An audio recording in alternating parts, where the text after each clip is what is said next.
I'm Brittany, this is Shenwei, and welcome to Gaywatch, where we watch gay things. Today, we are continuing Volume 3 of Erha. Things are happening a little bit faster than I even thought they would, but, if things keep going the way they're going, then I think this stream might be a pretty big deal. This volume in general so far has been a time. It has been ridiculous. This makes me so... Because this is volume 3 of like, what, 8, 11. This is volume 3. So at this point, you start thinking about what she's gonna do for like the grand finale, as opposed to what is structurally speaking like the end of Act 1 finale. And that's... I'm a little terrified, not gonna lie. I'm slightly scared shitless. Apologies for my voice sounding a little rough.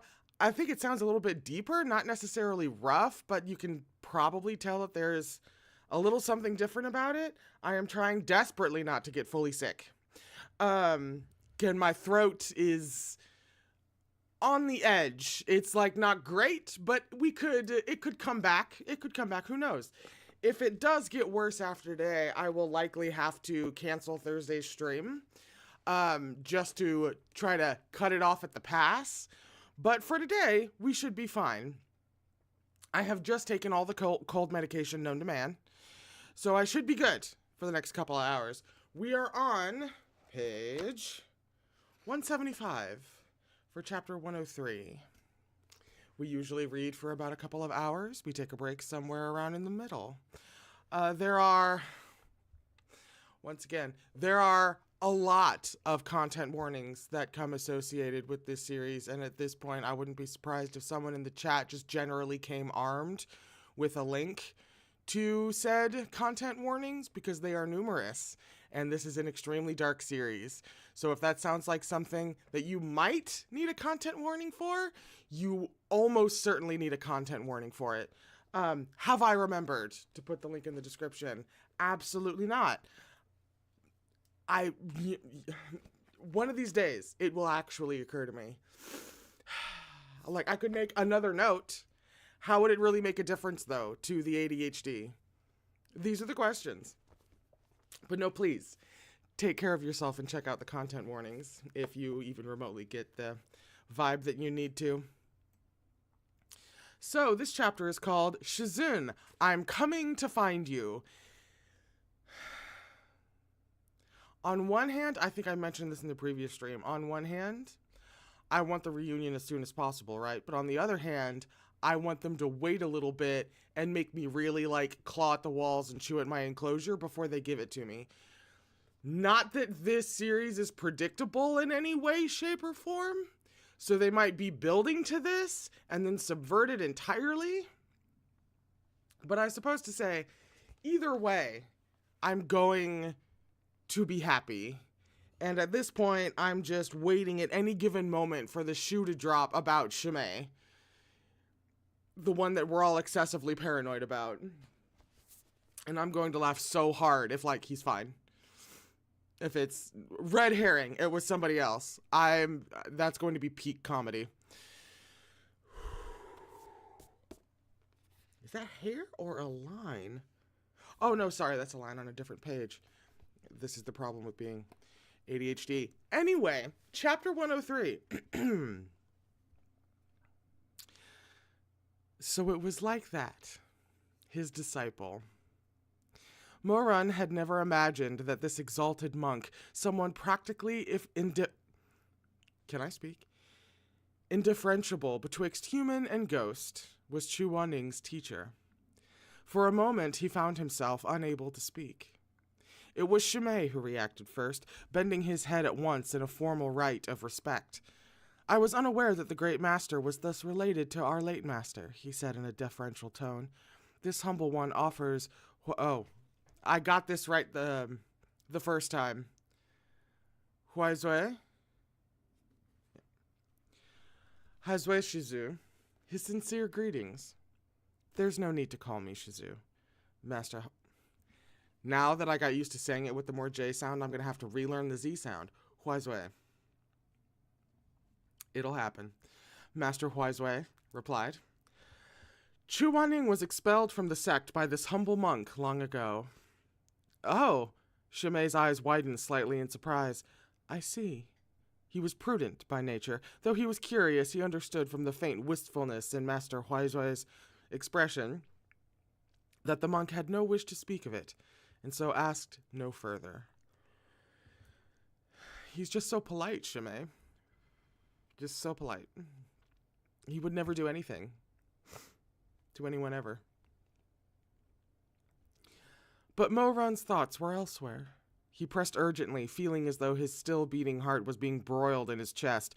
Great Master, you said you came here for Shizun, so do you have some means of bringing Shizun back? I'll run. Do you know how to bring him back? Tell me the truth. Do you know how? The rapid pumping of his heart, coupled with my inability to turn a page, with exhaustion from days of overwork, made Mo-Run lightheaded. His vision swam and the rest of the sentence caught in his throat, impossible to speak, but the rims of his eyes grew red. Master Huaizui sighed. Moshizu, pray take care. But yes, that is indeed why this old monk is here. I want 10,000 bodyguards on this monk immediately. Because the last thing I need is some kind of, you know that trope of somebody's like dying words and like they're trying to tell you the big secret or the combination to the safe and they die in the middle. That's what I'm worried about. I want everybody and their mother piling on top of this monk until he can do what he needs to do. Mo-Run's face, once pale as paper, flushed with color. He stared fixedly at Master Huaizui, his bloodless lips quivering for a moment before he managed to continue. Do you really? This old monk would not disturb the two Shizu so late at night for a prank. Mo-Run still wanted to say more. His throat moved, but only a choked sob emerged. A long interval passed in silence. The rebirth techniques alters fate in defiance of heaven's will, and is no simple matter, Master Huaizui finally said. This old monk owes Chu Zongshe much. If not, I would never have resorted to such measures. Visiting Xisheng Peak was a decision made after 7 days of consideration. Altering fate in defiance of heaven's will? Mo-Run said, testing the words. After a second, he muttered miserably. Altering fate in defiance of heaven's will. If even a sinner like me was given the opportunity to alter my fate in defiance of heaven's will, then surely a good person like him should be given the same chance. Half crazed as he was in that moment, Mo-Run actually let slip his own alteration of fate in defiance of heaven's will. That's the thought that had just occurred to my mind. I was like, oh, are you, like, speaking right now? You know you're saying this out loud. It was only luck that he had been mumbling indistinctly, and no one caught the insinuation that he himself was reborn. Shizu, said Shimei, since it alters fate in defiance of heaven's will, and rebirth itself is a forbidden technique, I imagine it must be extremely difficult to perform, and may not necessarily succeed. Right? Do you want him to stay dead? Like, listen. I've never been more paranoid about a character than I've been about Shimei. To be honest. Correct, Huaizui affirmed. This technique involves not only the wielder and the deceased, but also requires a third person to locate the totality of the deceased's soul.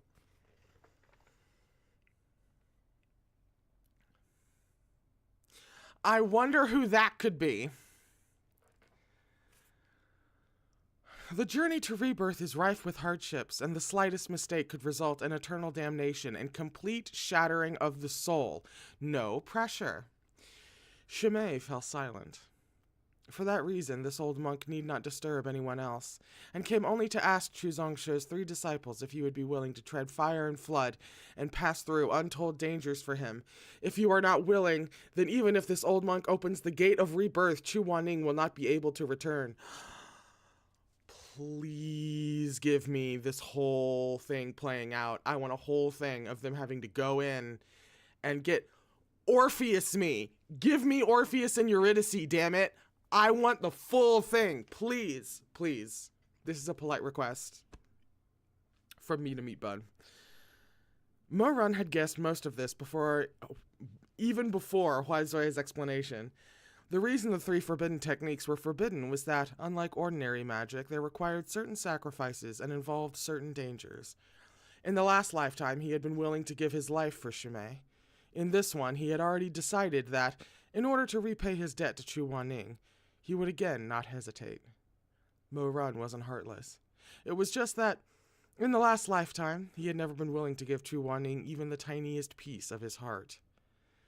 In the glow of the candlelight, Mo Run looked directly at Master Huaizui. The great master needn't ask Shui Meng, he said. Shizun died because of me. There's no need to involve anyone else in this matter. I, Mo Run, am willing to shoulder all of the dangers of this technique alone.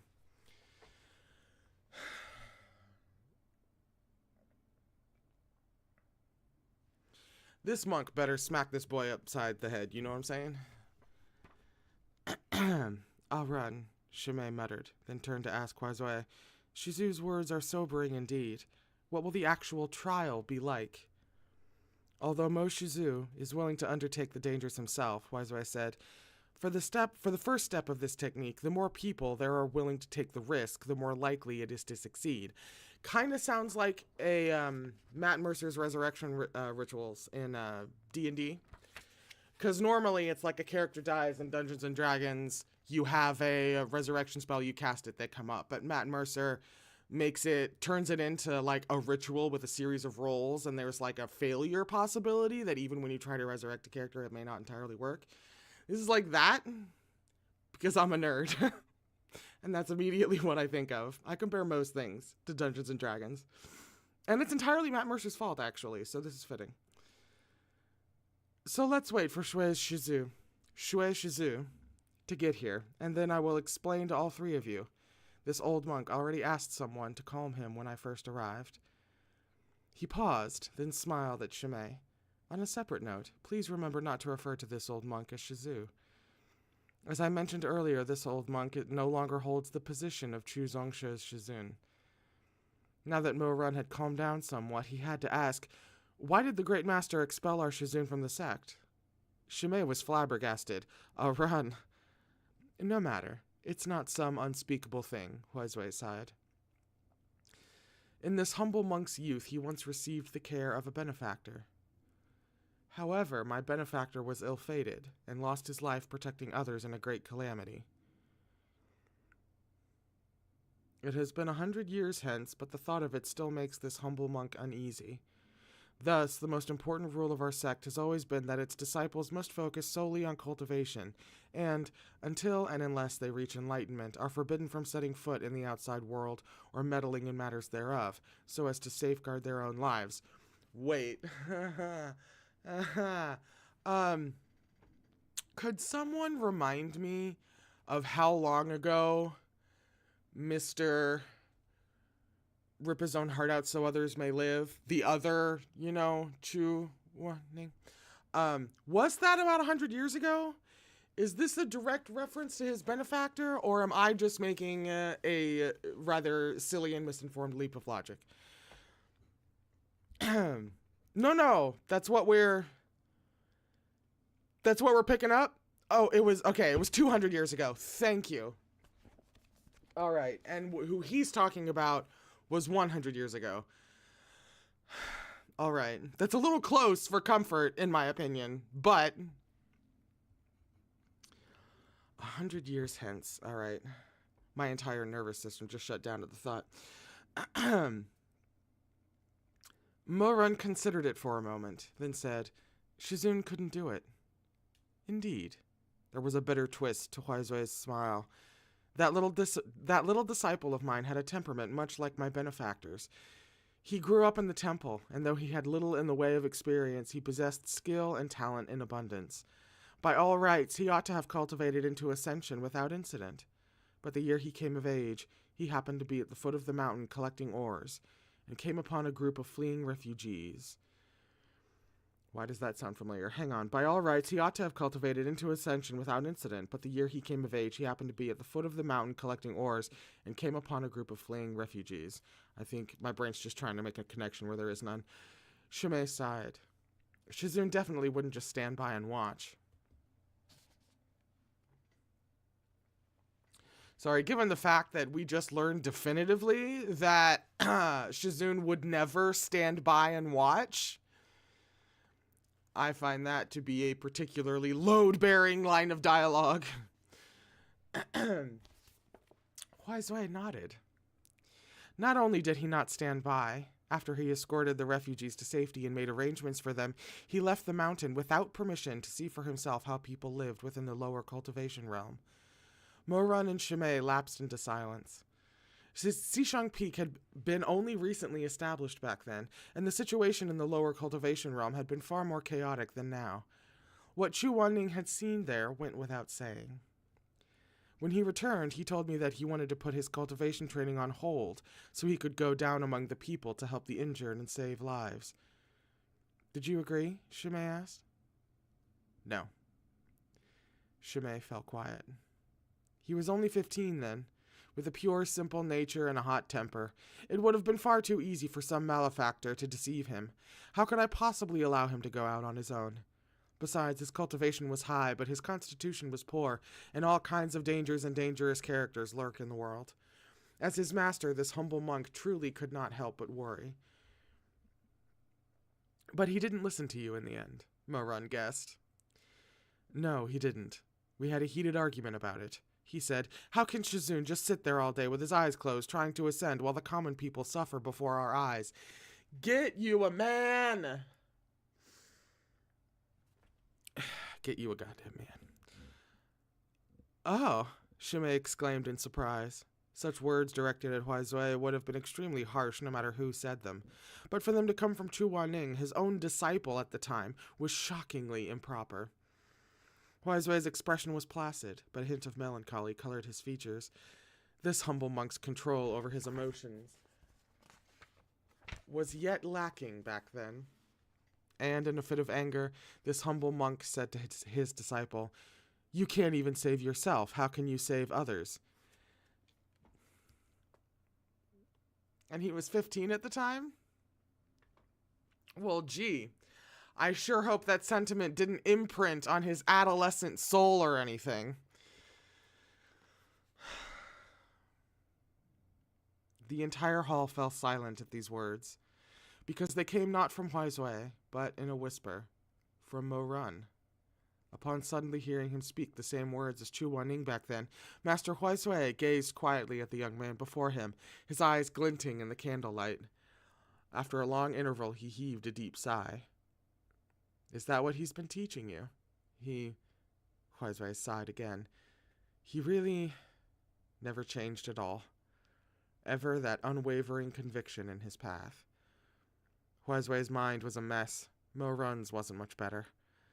He had always scoffed at that line of Chu Wanning's. He had thought it to be fake righteousness and empty words. But when he said it just now, he instead felt anguish, like his heart was engulfed by flames. Several seconds passed before Huizui's hollow voice echoed once again inside Loyalty Hall. I skipped a couple lines. How did I miss a couple of lines? How can you say it?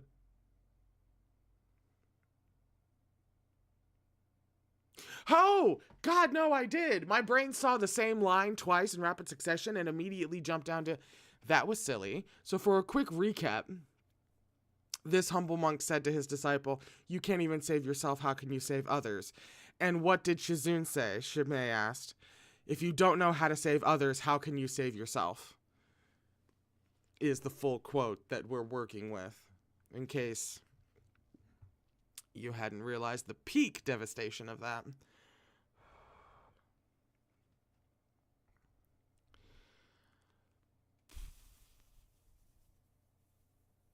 Several seconds passed before Huizui's hollow voice echoed once again inside Loyalty Hall.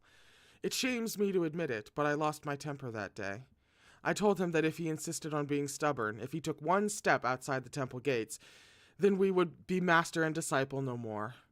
Our ties would be severed. He paused, as if choking on that piece of the past, as if he wanted to explain in detail, yet also did not. He hesitated, then shook his head.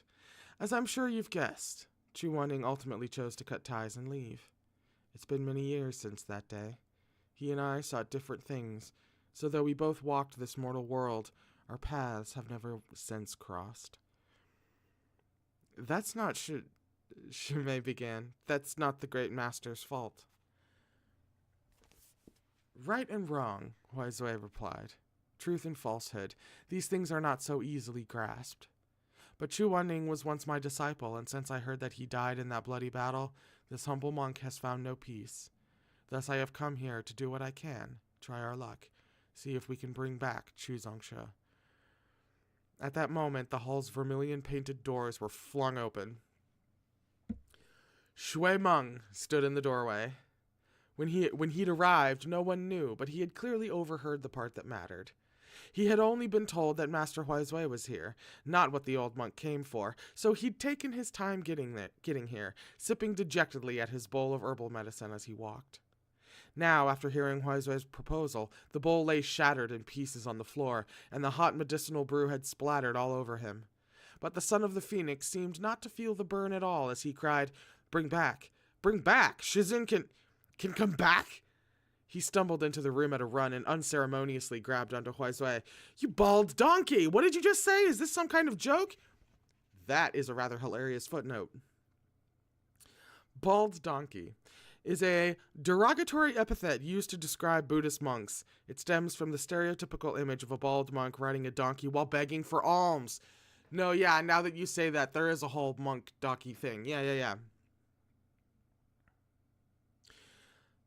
"Young master, this is..." Shumei hurried to interject. No, that was unbecoming of me. Although he didn't know the man before him had been Chu Wanning's master, Shui Meng did at least remember that he was here to save Shizun's life.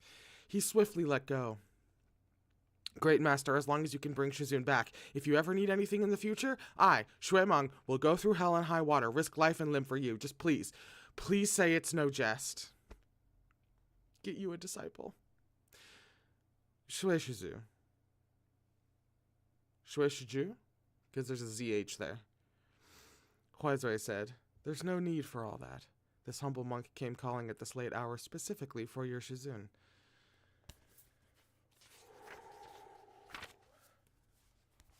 Ooh, monk art. He turned to gaze out the window at the night sky. It's almost time. Since the three young Shiju are all assembled, please allow this humble monk to impart to you the details and challenges of the rebirth technique. Please do, great master, Shumei said. Here we go. But Shui Meng pressed, urgent. What's there to say? Skip the talk and go save him already. Shui Shiju is understandably anxious, Huizui replied. But you must realize that any mistake could not only cost you your life, it could also irretrievably scatter Chu Wanning's soul. If such a thing were to happen, your Shizun would no longer be able to enter the cycle of reincarnation. Would you risk this? Shui Meng's face flushed, and his hands clenched tightly around the hems of his sleeves. Only after several seconds did his grip loosen. All right, I'll listen to the great master's explanation. Huizui produced from his storage pouch 3 pure white silk lanterns. The white silk of their exterior was shot through with thin threads of gold, and a complex glyph was embroidered on the center of each lantern in 13 colors of silken thread, circling and interlacing like a spider web spun to capture departing souls. That might be the most gorgeous description of a lantern that I've ever seen, and I'm the person who talked about lanterns so much for 5 years that people sent me one.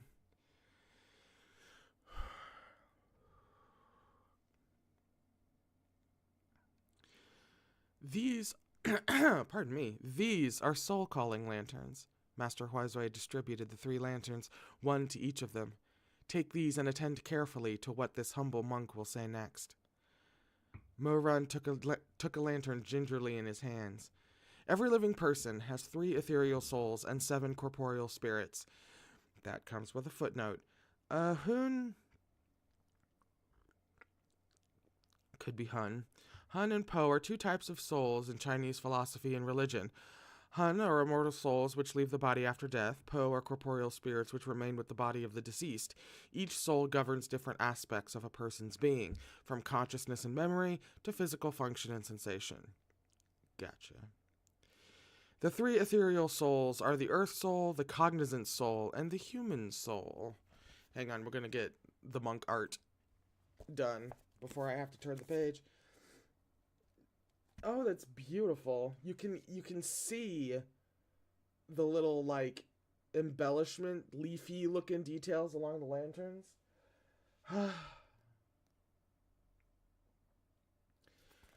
Why must they do this to me? After death, these three souls leave the body and each go on their way. All of this, I'm still got my face up. That can't happen. All of this you know already, but I would hazard a guess that you don't know where exactly each soul goes. Please enlighten us, Great Master, Shimei said. The earth soul and the human soul proceed to the underworld, while the cognizant soul remains within the body. It's said that one soul returns on the seventh day, but in truth, it is only the human soul that returns to the world of the living, where it meets with the cognizant soul. The human soul, by and large, returns due to some unfulfilled wish. Once its wish is realized, it will merge with the cognizant soul within the body. The merged soul will then go to the underworld to reunite with the earth soul, and when the three are complete again, they will there await reincarnation. Many who attempt rebirth without full knowledge of its intricacies end up calling back an incomplete portion of the soul, which naturally dissipates in short order. After Shimei's death in the past life, Mo-Run had indeed tried to call back his soul, but it had been just as Huizui said. Under the bone-white moonlight, there had appeared only a faint shadow of that person, which had dispersed instantly into glitters of light. Excuse me?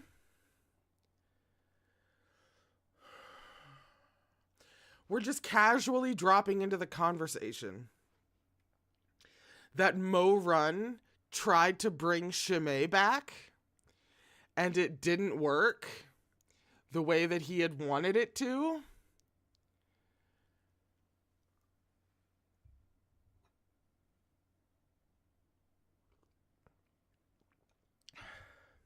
Which means he either scattered Shimei's soul, and he's so not a problem, or some weird, screwy soul thing happened, and we have some kind of bastardized Shimei running around, who's been reborn somehow. Listen, that sounds absolutely batshit insane, and I can't even think off the top of my head how that would make sense in the canon that we've seen so far. But it's concerning. Why would you even speak that into existence, except for the fact that it makes total sense that Mo-Run would try to bring Shimei back after Shimei was dead? This is something that would inevitably happen, so it makes sense in that respect. But why would you directly give me that idea? She's just making me insane.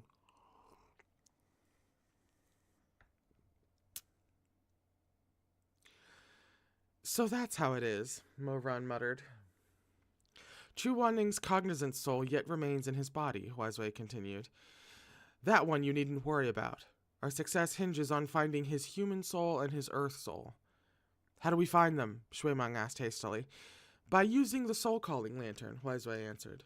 This lantern is lit by spiritual energy alone, so you must sustain it with a stream of your own and carry it through Xisheng Peak. Hang on, we're repeating that. This lantern is lit by spiritual energy alone, so you must sustain it with a stream of your own and carry it through Xisheng Peak. If Chu Wanning does not refuse the three Shiju, then the light of the soul-calling lantern will illuminate his human soul.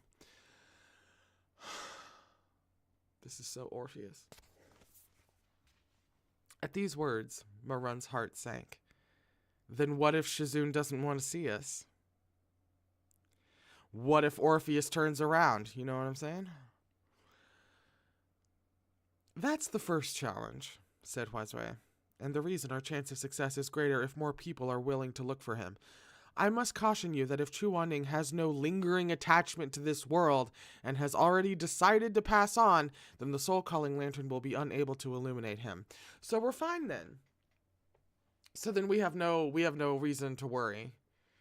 Because if you think Chu Wanning's whole ass soul, and I mean all three parts of it, isn't united under the concept of returning to Mo Run, then I don't know what to tell you. Unless he has gotten to some really depressing conclusion that would negate that. Like, and this is just a random example, if he thinks that because he failed to protect Mo Run, which he succeeded, but he wouldn't know that because he died, then he's not worth returning for some reason. He's not worthy of Mo Run. He's not worthy of something. But barring that, you can feel this man already trying to climb back into his body. You know what I'm saying?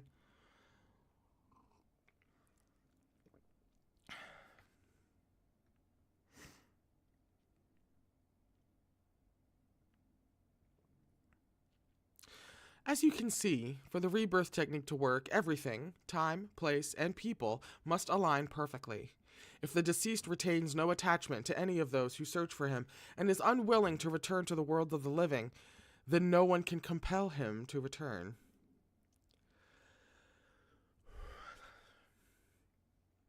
Mo Run's hands tightened unconsciously around the body of the lantern, and he fell silent. Shui Meng, however, did not hesitate. Shizun cared for us more than anyone. How could he refuse to come back? Great Master, after we find Shizun's human soul with the lanterns, what then?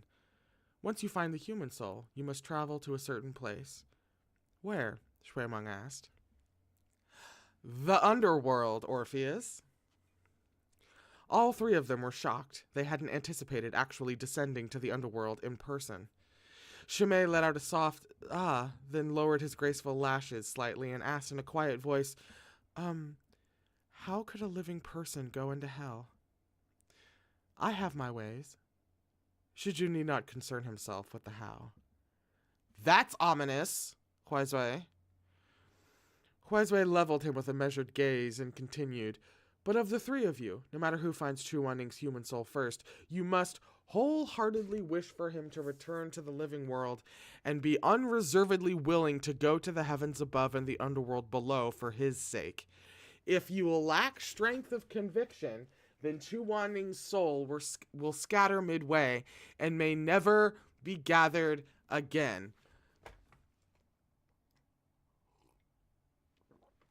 This strikes me as you have to know consciously, without a shadow of a doubt. Like, there is no self-deception, there is no excuses, there is no nothing. You have to know in body, mind, and soul that you want Chu Wanning to come back. That you want him here.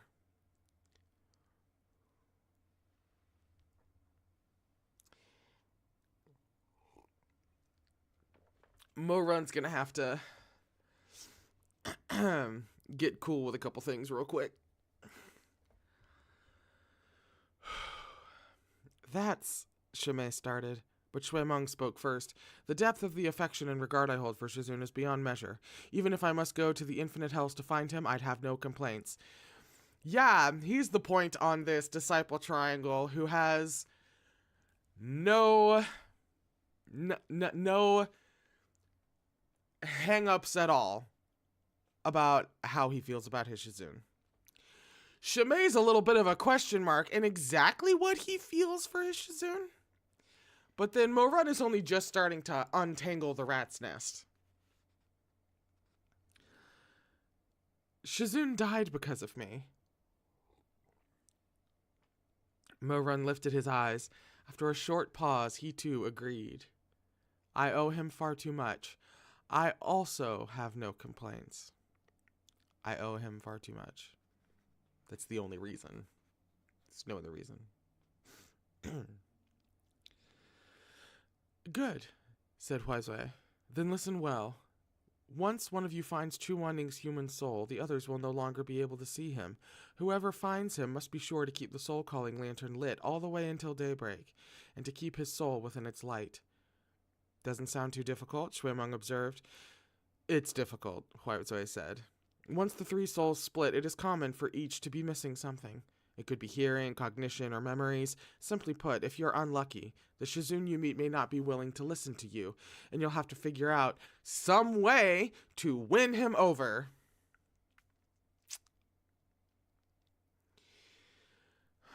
Shuimeng was struck speechless. You know what bothers me so far?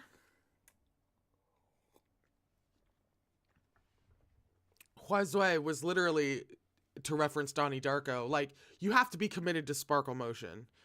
Like, there can be no doubt in your commitment to Sparkle Motion. Donnie Darko's a really rare influence. Really rare reference. If you get that reference, you get bonus points from me.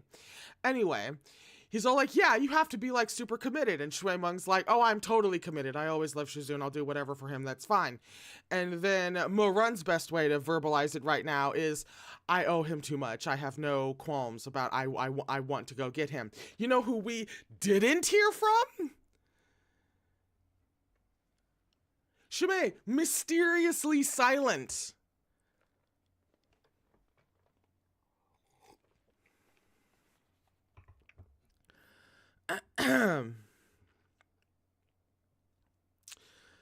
Mo-Run felt his heart contract with unease. He asked, hesitant, win him over? But what if we say something wrong? He was hard enough to predict in life, and now that he's a ghost... Mo-Run's worry was genuine, but the friction between him and Shuimeng had festered for so long that Shuimeng's first thought was that he meant to disparage Chu Wanning. He turned furiously to glare at Mo-Run. What's so hard about convincing Shizun? He snapped. Just keep him within the lantern's range. What happens after daybreak? Shimei cut in.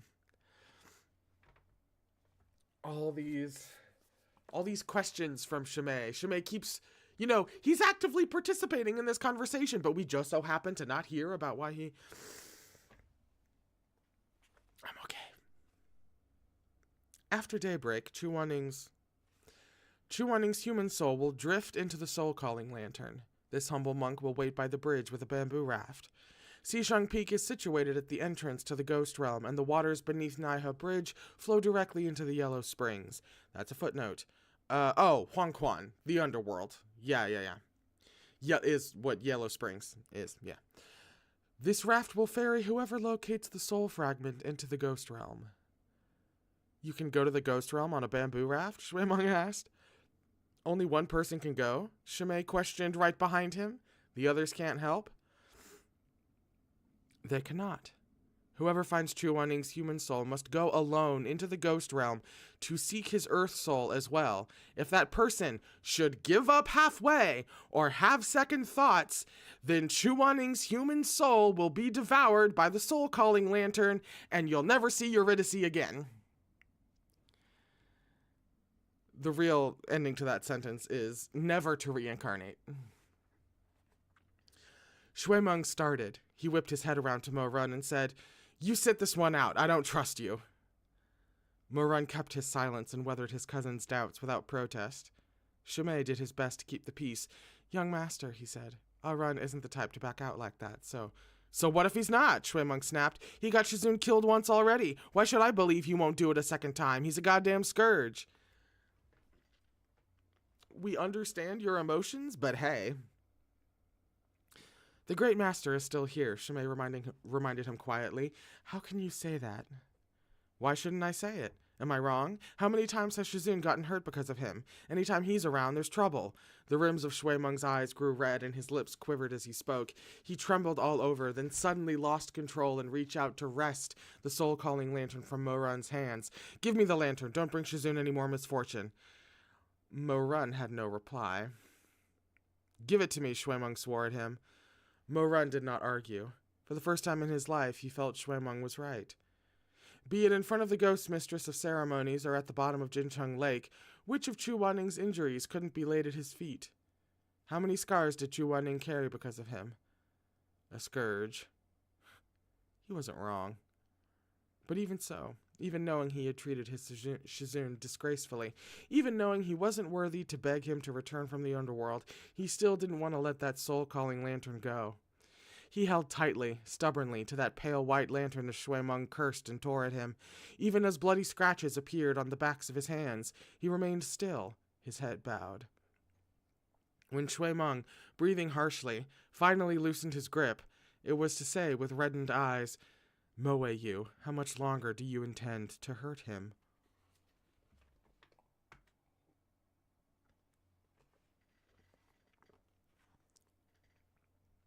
Mo Run didn't look at him.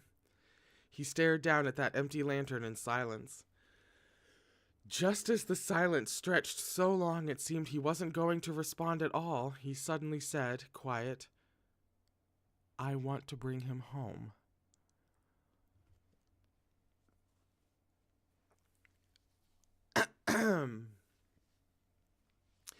His voice was so quiet, pushed down by the weight of shame and guilt. So quiet that Shui Meng at first didn't quite catch it and stood blinking for a beat before he realized what Mo Run had said. He sneered, You want to bring him home?"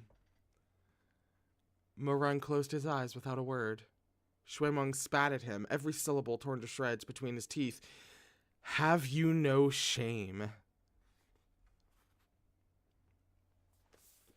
"Young master, let go of me, let go!" Shui Meng ripped his sleeve from Shumei's grasp. Sorrow and resentment flashed in his eyes as he glared unrelentingly at Mo Run. His voice was raw as he said, "What right do you have?" Mo Run's hands flinched slightly where he held the lantern, and his lashes dropped still lower. For a delirious instant, Mo Run half expected to hear Chu Wanning cut in with, "Shui Meng, behave," as if he were still alive. It turned out that, all this time, Chu Wanning had been protecting him. Mo Run was the one who had taken it all for granted. Mo Run didn't know what to say. He held desperately onto that lantern as if grasping a lifeline.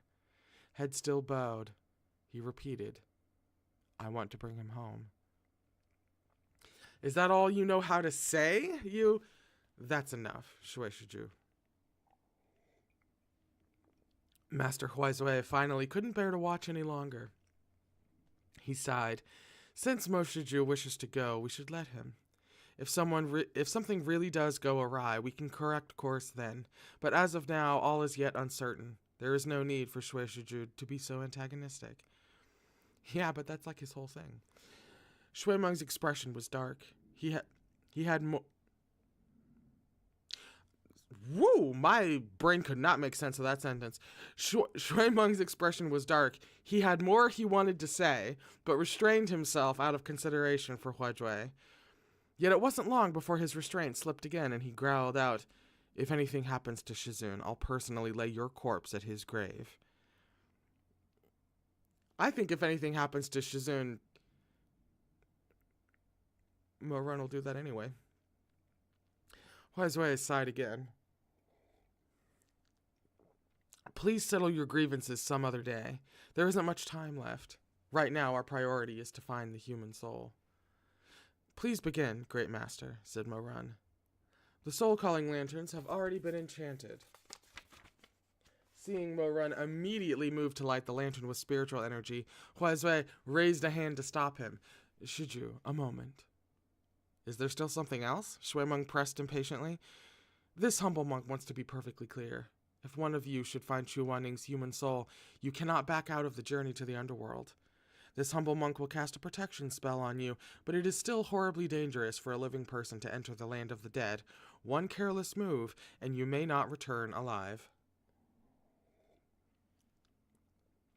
Master Huizue directed a solemn gaze at each of them in turn. "This is no idle threat. Locating Chu Wanning's earth soul in the underworld may not be difficult. The difficulty is in stepping into hell alone to face the unknown. If you're lucky, you'll find the earth soul quickly, but if you're unlucky and encounter any mishaps, then..." "Will die?" Shumei asked. "Death would be the least of it, I'm afraid. If such a thing were to happen, both Chu Wanning and the Shiju would be annihilated from the cycle of reincarnation," Huizue continued.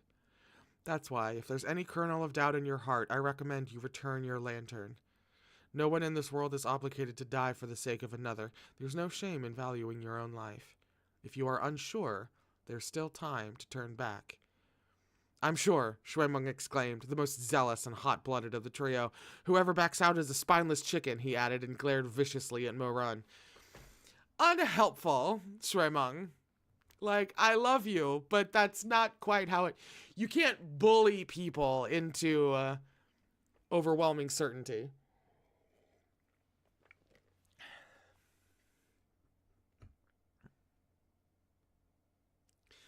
But Shuemeng didn't really understand.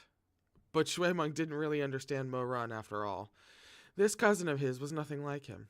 Perhaps it was due to the endless humiliations he had suffered as a child that Mo-Run's love and hate had been ground down into sharp claws. If someone hurt him, he would eviscerate them. But if someone treated him well, afforded him even a tiny speck of kindness, he would never forget. We are reiterating this. Mo-Run shot Shuemeng a sidelong glance before returning his gaze to Huaizui. I'm also sure. Huaizui nodded. Very well. When you reach the ghost realm, you must find his earth soul as swiftly as possible. Once the human soul and the earth soul fuse inside the soul-calling lantern, it will light your path back to the living world. At that point, this old monk will take care of the rest. When he put it like that, it didn't sound terribly daunting. But all three were aware that every step of the process was uncertain and full of dangers, especially journeying into the underworld. If Chu Wanning's earth soul couldn't be found, or if it was missing cognition or memories and would not fuse, then whoever went down to find him could plausibly get stuck down there. Thus, before the three disciples lit their soul-calling lanterns, Huaizui intoned in a slow, solemn voice, "Once the lanterns are lit, there is no turning back. This is truly no joking matter, so allow this humble monk to ask, one final time, are you absolutely certain? Once you begin, there can be no room for regrets."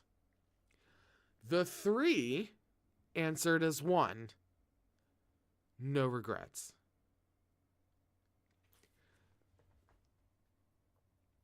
That is the best that is the best confirmation that we get from Shimei. Him speaking with the other two. It is confirmation that he has no doubts whatsoever, and he is utterly confident in his desire to get Chu Wanning back. But we have heard nothing outside of that. We've got no clues at all whatsoever. And it's the little, like, opaque moments that keep piling up with him. Good. A smile, half bitter, half gratified, spread slowly across Huaizui's face. Chu Wanning, it seems you've been a better Shizun than I. He recited the incantation silently, and the soul-calling lanterns flickered faintly twice, then lit. Not that I think this is actually happening, but if Huaizui pulls a Season 1 Game of Thrones, if you know, you know, then I might have to see him obliterated. He recited the incantation silently, and the soul-calling lanterns flickered faintly twice, then lit. A pair of scarlet flames flared near simultaneously within the lanterns in Shuemeng and Mo-Run's hands, dyeing the white silk a vibrant red. A moment later, the lantern Shimei held also flared to life with a faint blue light, the color of water element.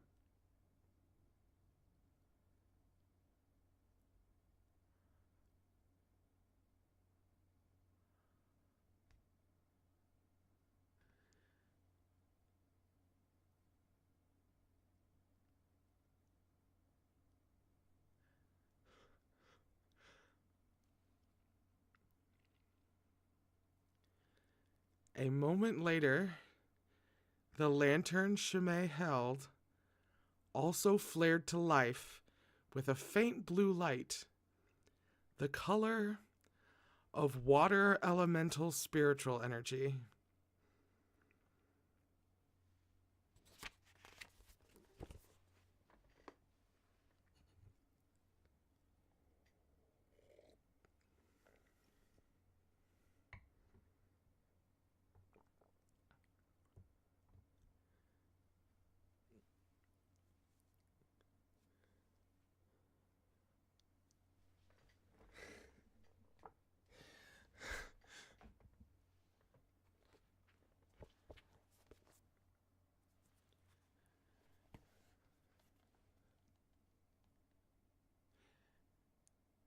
And Mo-Run can't even clock it. Because he doesn't remember.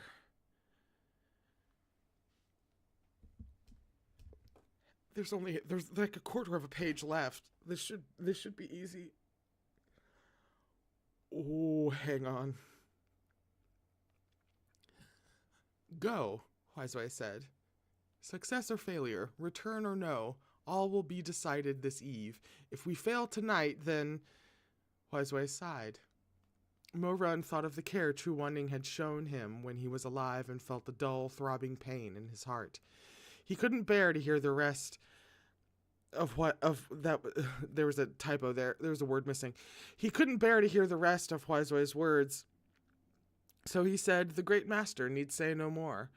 Whether I have to kneel, crawl, or lay down my own life, I'll definitely bring Shizun back to the world of the living. As long as he's willing. As long as he's still willing to come back with me. That, he said in his head. That's slightly important. 3 halos of light set out individually from Loyalty Hall. Before long, each had vanished into the boundless dark. As long as he's willing. As long as he's willing. Shimei has water. Shimei has water. Shimei has water. She just casually fucking dropped that in. I knew it was gonna be some casual bullshit. I knew it was just going to happen at some point. If this is a red herring and the other person who's been reborn also has a water core and it's not Shimei, I might have to kill her. He has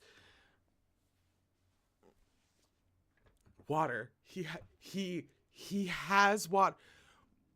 But I can't be entirely validated yet.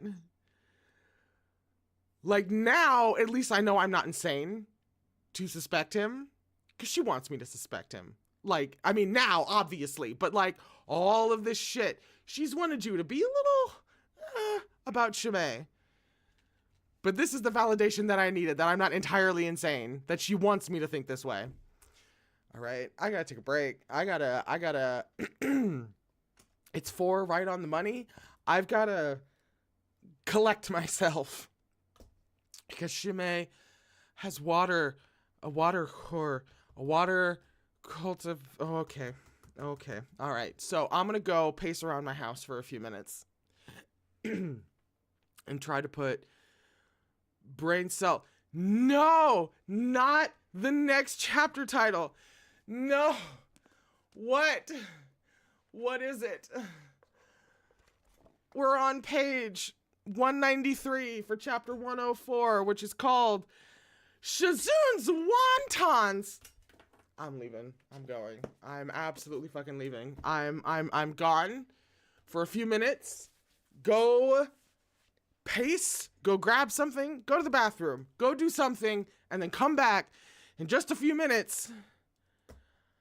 I don't think the lo-fi is going to calm me down this time, but we're going to try. I'll see you guys in a few minutes, all right? For the second half of... Yeah, you know. We'll be right back.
Listen.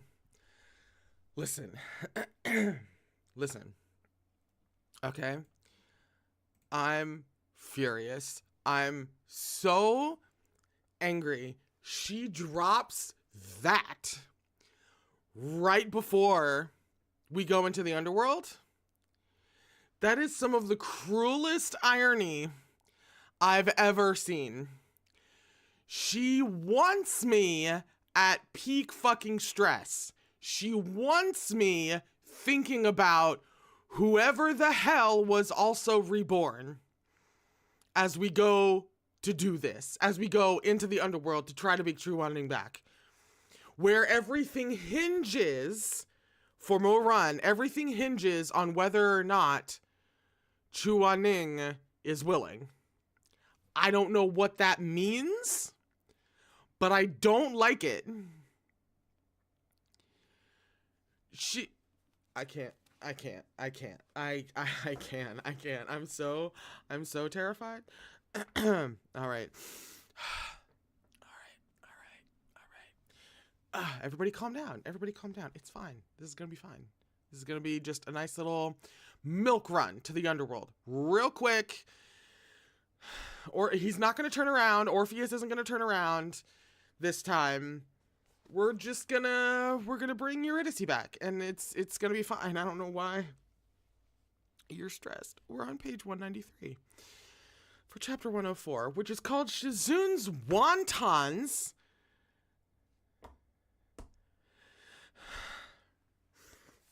Oh, I'm gonna sneeze.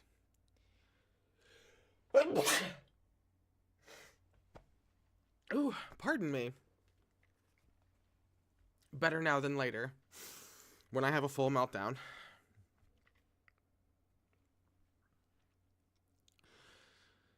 A single lantern wound its way through Xisheng Peak, seeking that fragment of returned soul. Once the soul-calling lantern was lit, Mo-Run became invisible to the living. It was as if he was half a ghost himself. He climbed the blue stone steps and traversed the porticos and balconies, searching. Red Lotus Pavilion, Frost Sky Hall, Three Lives platform. He looked everywhere, but Chuan-Ning was nowhere to be found. Mo-Run couldn't help but worry that his Shizun had grown weary of life and had no wish to see him in death. The thought made his blood run cold. He walked faster, the hem of his robe sweeping past the wild grass underfoot. Suddenly, he noticed a person standing at the end of Naiha Bridge, cool and aloof, woeful and forlorn. The palms of his hands broke out in sweat, and his heart beat like a drum in his ears as he ran toward that figure. Shizun. But the face that turned toward him belonged to a soul he didn't recognize, probably a disciple who had perished at the heavenly rift. What of his face Mo-Run could see was covered in blood, and he stared at Mo-Run with eyes that were dull and confused. Sorry, I thought you were someone else, Mo-Run stammered and hurried on. The soul had lost its cognition and only watched, stiff and motionless, as Mo-Run passed in front of him. His corpse-pale body stood frozen in place, like a shell discarded and left behind in the mortal world. Mo-Run felt his chest grow tighter. What if his Shizun's human soul was also like that, a walking corpse? Even if he found him, would he be able to watch over him until daybreak?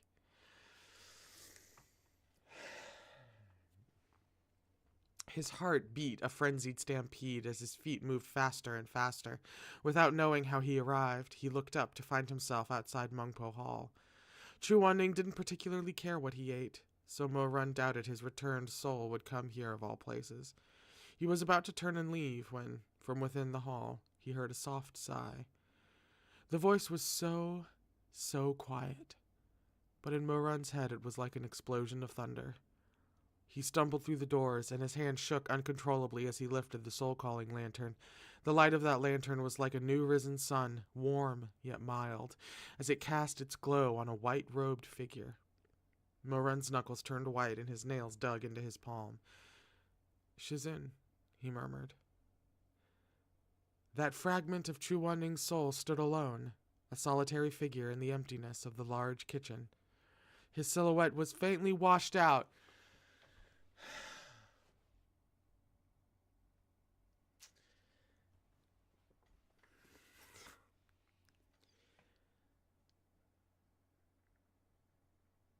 Chapter titles. Chapter titles.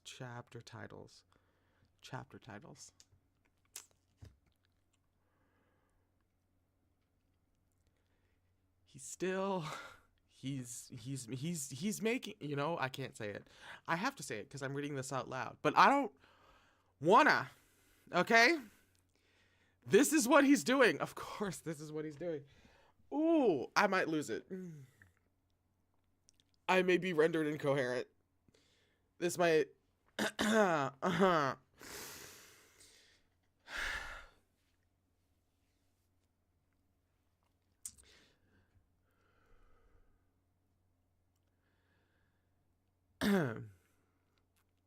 That fragment of Chuan-Ning's soul stood alone, a solitary figure in the emptiness of the large kitchen. His silhouette was faintly washed out, like ink blanched by the passage of time, but it was unquestionably him. He was in the same white robes of frozen mist silk that he'd worn when he died, their hems stained red with blood. Against this conspicuous and vivid hue, his skin looked all the more pale, almost translucent, like smoke and mist, as if he might scatter before a gust of wind. Lantern in hand, Mo-Run gazed at the mirage before him, like the image of flowers in a mirror, like the reflection of the moon and water. He wanted to walk faster, afraid Chuan-Ning might slip away if he hesitated. He wanted to walk slower, afraid the dream might shatter if he hurried. 1,000 thoughts tied themselves into knots in his mind. Regret and guilt flooded his chest, and the rims of his eyes grew faintly red. He felt that he owed this man far too much. Mo-Run slowed to a stop a short distance from him, too ashamed to show his face. The lantern swayed gently. Now that Mo-Run was closer, he could see that Chuan-Ning was bustling about. He looked slightly anxious, a little clumsy. What was he doing? Mo-Run moved to stand behind him, thinking to help the pitiful soul. But what he saw struck him like lightning. As the shock began to fade, a burst of agonizing pain opened its bloody maw and tore viciously into his neck. Mo-Run staggered back 2 steps, slowly shaking his head, yet unable to speak. In that moment, had his chest been torn open and his heart ripped out, veins, flesh, and all, it wouldn't have hurt so much as this. He saw Chuan-Ning's hands, raw and bloody from crawling up more than 3,000 steps carrying Mo-Run while he still lived, feel their way carefully along the table. On that table lay flour, seasonings, and ground meat filling. Nearby was a pot of water over a strong flame. It was already boiling, but Chuan-Ning, that dummy, didn't even know he ought to lower the flames a little. The thick cloud of steam made everything hazy. Or perhaps it wasn't the steam that blurred Mo-Run's vision, but the tears pooling in his eyes. Chuan-Ning's human soul was painstakingly folding wontons. His hands had ever been nimble and dexterous. Countless armaments had been crafted by those slender fingers, immense barriers that had been conjured between those palms. But now those hands, torn and marred, trembled as they carefully folded one full plump wonton after another. Mo-Run raised an arm and scrubbed silently at his reddened eyes, unable to speak so much as a single word. Chuan-Ning stood with his back to him. He seemed to finally remember that the water had been boiling for quite a while, and, worried it would all boil away entirely if left unattended, began searching for the pot, feeling around with his hands. Yes, he felt around with his hands. Right. Because they're gonna be lacking the senses. He's doing this blind.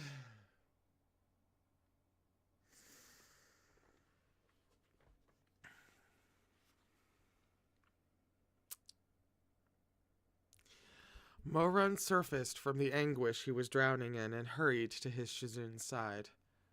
Now he understood. When the 3 souls split, each lost something. Memories, cognition, parts of the body. What this soul had lost was a piece of its perception.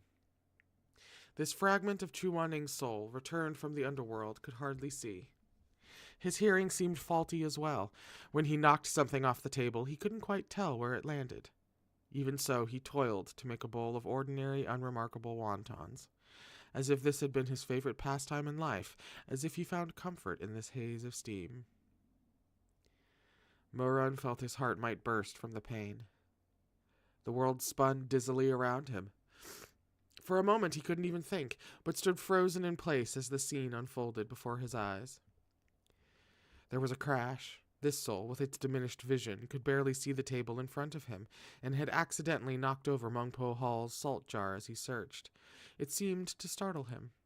Chuan-Ning silently withdrew his hand, and an uneasy expression appeared on his blood-stained face. "What do you need?" A hoarse voice, tight with choked-back sobs and shattered with guilt, spoke up next to him. "Let me help, okay?" Chuan-Ning looked surprised. but perhaps his incomplete soul couldn't sustain such turbulent emotions. After a beat, he sank back into placid calm. But every word Mo Run pushed past his lips was difficult and pleading. Shizun, let me help you, okay? Water roiled on the pot. In this kitchen, the dead person was warm and lively, yet the living one was distraught and listless. After a long interval, Mo Run heard Chu Wanning's familiar voice, low and even, like the shattering of jade and the crumbling of mountains. You're here?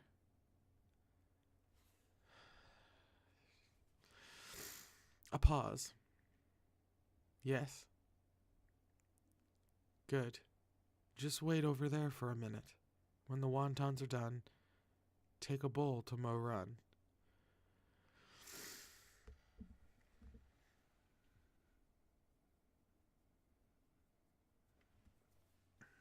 Mo Run froze. Chu Wanning's words made no sense at all. He watched Chu Wanning feel around blindly, then watched as he dropped the plump, snowy wontons one by one into the pot. In the haziness of the In the haziness of the steam, his face lost its usual sternness. Instead, it looked very gentle. I punished him too harshly yesterday, he said. He probably hates me now. Shui Meng says he's not eating. When you take these to him, don't tell him I made them. He won't eat them if he knows. Yeah. Uh-huh.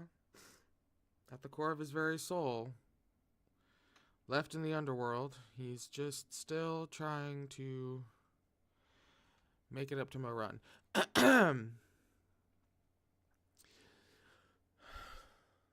Mo Run's mind was a mess. It was as if some secret that had slumbered half a lifetime had begun to stir, just about to break through the surface. Shizun. Chu Wanning smiled wryly. I'm afraid I was too strict with him. But that rashness of his really ought to be tempered. Wait. Wait.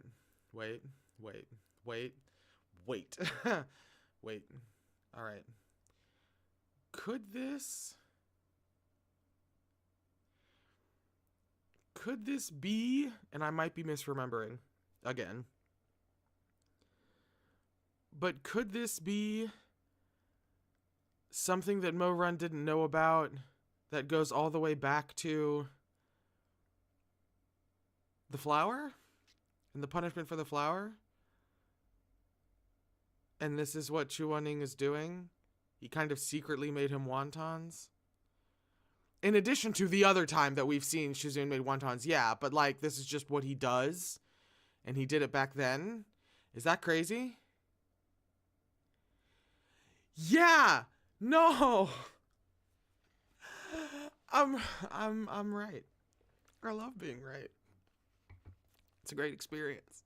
It's really fun. Yeah, no.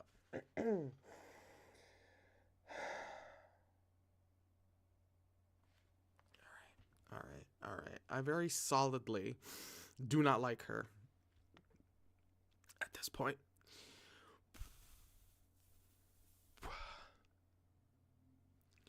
Where the hell am I?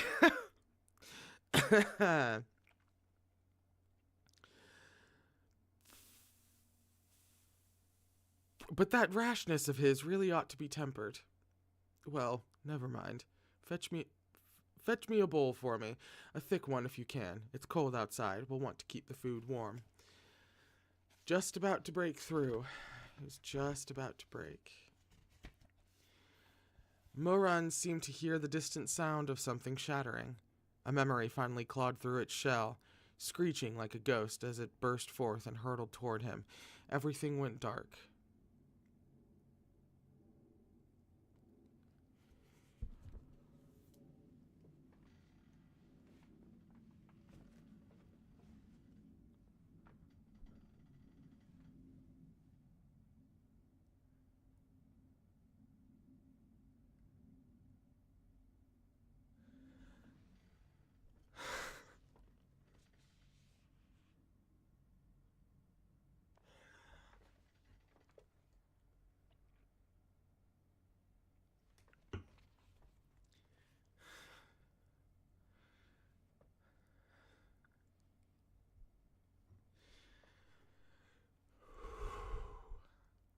don't want to read this. I have to say this out fucking loud.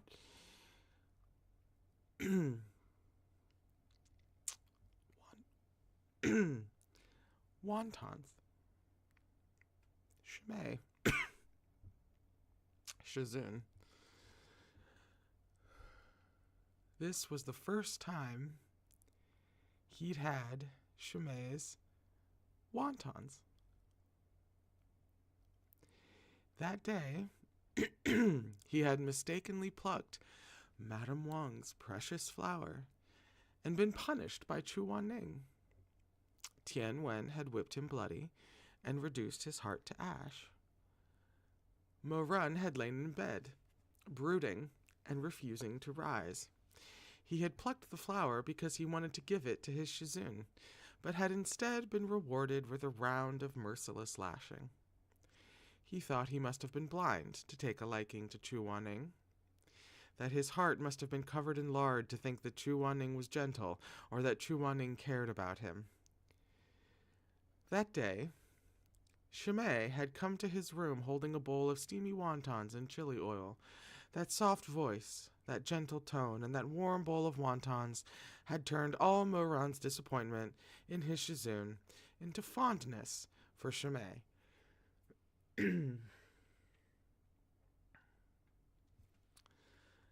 But how could he have known?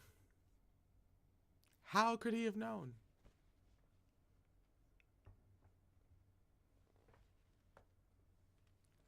That's the thing about good tragedies. Is that if at any point in time things had gone differently, it wouldn't be tragic. But they had to happen this way because of who these people are. That fragment of returned soul stood there beside him.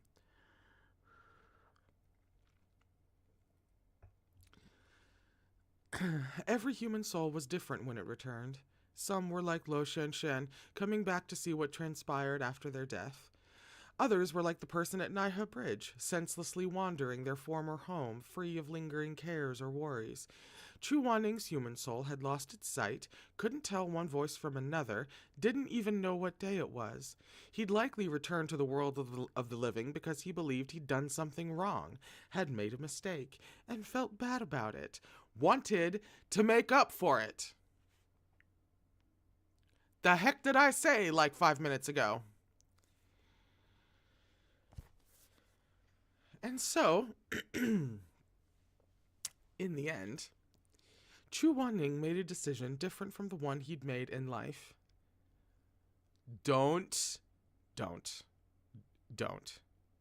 He scooped the wontons out of the boiling water and nestled them in the bowl. The slivered scallions were a jade green, the broth was milky white, and the chili oil spooned over everything was red and spicy. He made to hand the bowl to Shimei, but at the last second he paused. I really was too unkind to him, he murmured. A few moments passed in silence. Never mind. You don't have to deliver it. I'll go see him myself and apologize.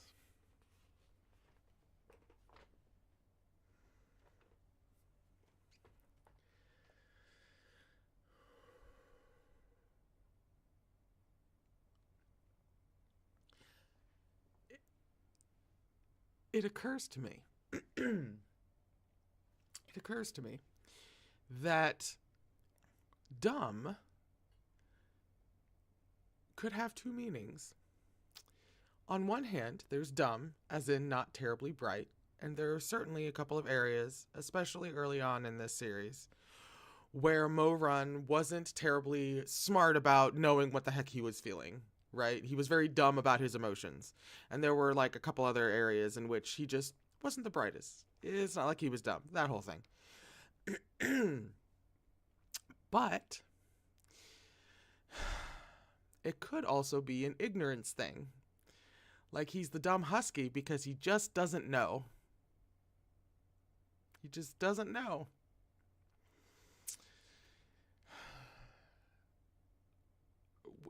which is no one's. How could you know? How could you know? How could you know? You're just ignorant husky and his white cat, Shizun. Okay, all right. Mm-hmm.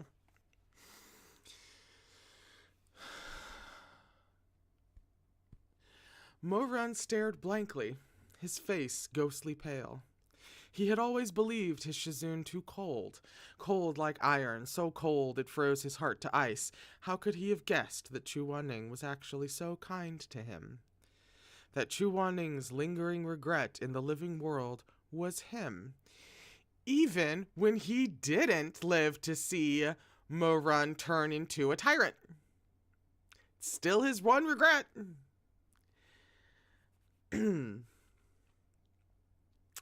That his last wish was to apologize. The ice melted, turned into water, became an ocean. Slowly, Moran lifted his hands and buried his face in his palms. His shoulders shook lightly. A heart like iron? A heart like iron. It wasn't like that at all. Moran's throat felt tight, and a sob escaped as he collapsed to the floor, kneeling before that soul that couldn't see him.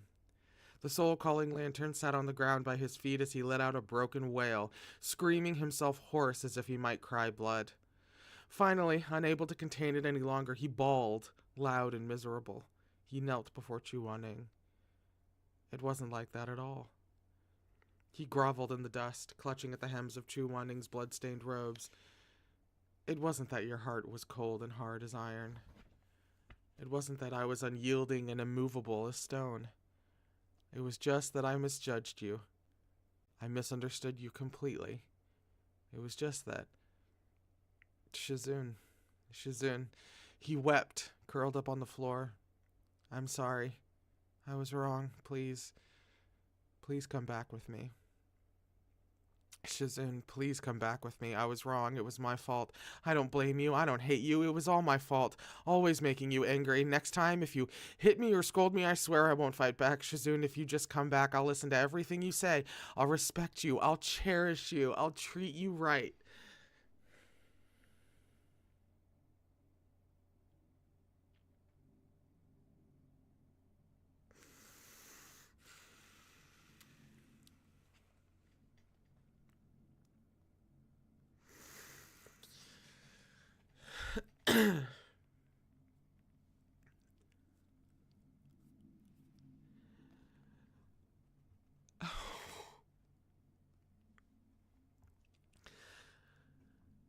But Chu Wanning's robes were gossamer thin, as if they might fall to pieces in his hands. Moran wished he could carve open his own chest and give Chu Wanning his heart, just to hear his heartbeat again. Sorry, I'm thoroughly stuck on the sacrifice from 200 years ago. He wished he could drain his own blood to fill Chu Wanning's veins just to see color on his face again. He would do anything to make up for his mistakes. Shizun, his voice broke. Let's start over from the beginning, okay? Before the heaven-piercing tower under the high-tongued tree, that Zongsha, gentle as a white cat, lifted his head, and his phoenix eyes widened slightly. The cicadas on the branches chirped 2-3 times, and the youth before him grinned brightly. Shinjun, I've been watching you for so long already. Why won't you pay attention to me? In the blink of an eye, it had been 20 years. 2 lifetimes. It was all in the past already. He knew it was greedy and shameless, but he said it anyway. Shizun, let's start over from the beginning, okay? Please pay attention to me, won't you? This art's gonna hurt.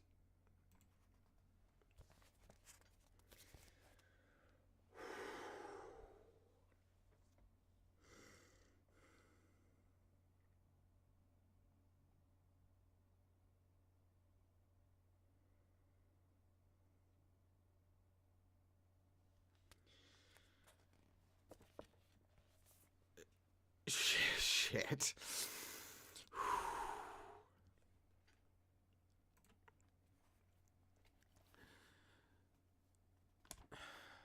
Read Erha, they said. That's the end of the that's the end of the chapter.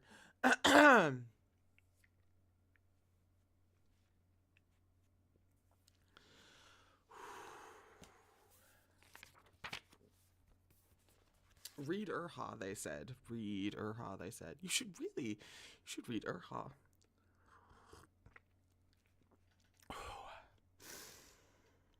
We're on page 203 for chapter 105, which should be the last chapter of this. Oh, no, not quite, actually. We have a couple of chapters left because they're on the shorter end. All right. All right. Oh, we're not going to get through them if I don't just shut the fuck up and read. Okay.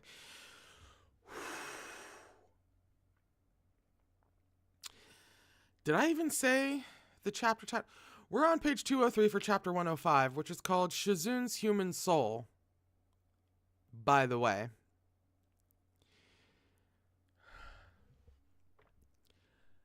The lamp cast its bright light over two people. They were no longer at Mongpo Hall, but in Mo Run's room. Chu Wanning hadn't been able to see the road clearly, so Mo Run had led him by the hand. Chu Wanning was short 2 souls, unable to tell what day it was or even whose hand he held. He allowed himself to be pulled along in a daze. Mo Run led him into the room, wiped the tears from his own cheeks, and closed the door behind them. Chu Wanning set down the bowl of wontons he had carried the whole way. Then, feeling around, he approached the bed and asked softly, "Is Mo Run still asleep?" Mo Run watched him, unable to reply. When no response came, Chu Wanning assumed Mo Run was indeed sleeping. He sighed. He seemed a little disappointed. Mo Run couldn't bear to watch, and on top of that he was afraid Chu Wanning might leave, so he sat on the bed and said, "Shizun, I'm awake." Hearing Mo Run call, Chu Wanning's brows twitched slightly, and he hummed in acknowledgement. But then he seemed to hesitate, and fell silent. Mo Run knew Chu Wanning had a thin face. If he thought Shimei was here, Mo Run was sure he'd try to escape after a handful of words. Mo Run picked up a hair clasp from the table and tossed it toward the door so that it sounded like Shimei had left and closed the door behind him. Then he asked, "What is Shizun doing here? Who brought you?" Sure enough, Chu Wanning, with only half his soul, was much easier to fool. He wavered. "Shiming Jing brought me." "Did he leave?" "He left." Another moment passed in silence. Finally, Chu Wanning spoke. "The wound on your back." "The wound on my back is not Shizun's fault," Mo Run said softly. "I picked a precious herb without permission. I deserved Shizun's punishment."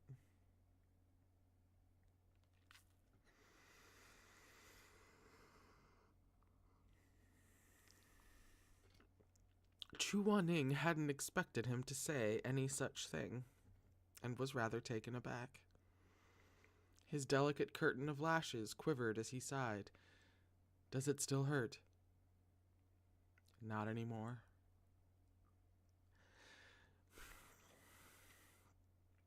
Chu Wanning raised his hand, those ice-cold fingertips seeking until they found Mo Run's face.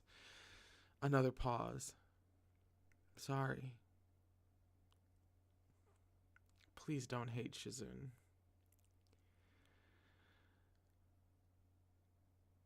The Chu Wanning of the past never would have spoken such tender words. But in death, as he'd thought back on it all while his soul drifted in the underworld, he found that his only regret was the unkindness he'd shown his disciple. And so, given this second chance, those words that were once impossible to say tumbled out so easily. Mo Run felt like his heart was bathed in warm spring water. The hatred that had lingered after his rebirth, the old scars that had refused to fade year over year, his stubborn resistance already on its last breath, all of it had crumbled to pieces. Pieces now washed away by these heartfelt words of apology. leaving nothing behind. In the glow of the soul-calling lantern, Mo-Run gazed at his Shizun's face. It was as if the bloodstains were gone, and a wisp of life seemed to come again into those pale cheeks. It was as if he were peering across the vast expanse of irreversible time to glimpse Chu Wanning's gentle countenance as it had been when Mo-Run had first seen him. Without thinking, Mo-Run lifted a hand to cover Chu Wanning's ice-cold fingers with his own warm ones. "I don't hate you," he said.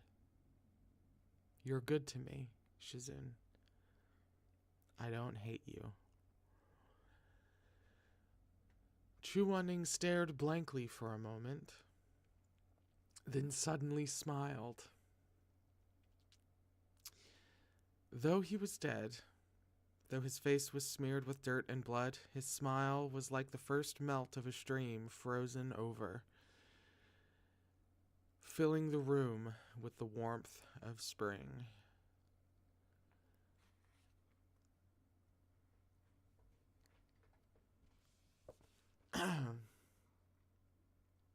She built up. She built up frozen Chu Wanning as a descriptor for over 2.5 volumes.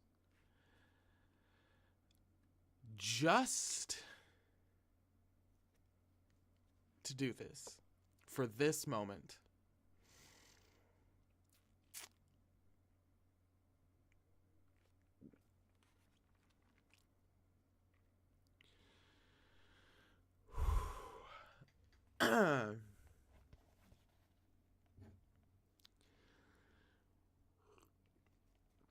His eyes were closed, but something seemed to glisten between his lashes. It was the brilliant smile of one whose final wish had been granted, proud yet reserved, radiant yet humble. It was like the blooming of the most luxuriant and steadfast high-tongue tree, countless blossoms like gentle, faint blushes carefully dotting its dignified branches, beautiful and sweet-scented, scattered across the leaves, like a sky full of stars. Mo-Run couldn't help but lose himself in the sight. Never in 2 lifetimes had he seen Chu Wanning with such an easy and happy expression. Mo-Run wasn't smart. He thought of the saying, "a flower-like smile," but deemed it unfitting. Then he thought of a smile of 100 charms, but that seemed still more absurd. Though he racked his brain, he couldn't find the words to adequately describe the lovely vision before him. All he could do was sigh with feeling. How beautiful. This person was so beautiful. How had he never noticed? Mo-Run was struck by sudden, fortuitous inspiration. "Shizun," he said, his voice hushed. "There's something I want to tell you."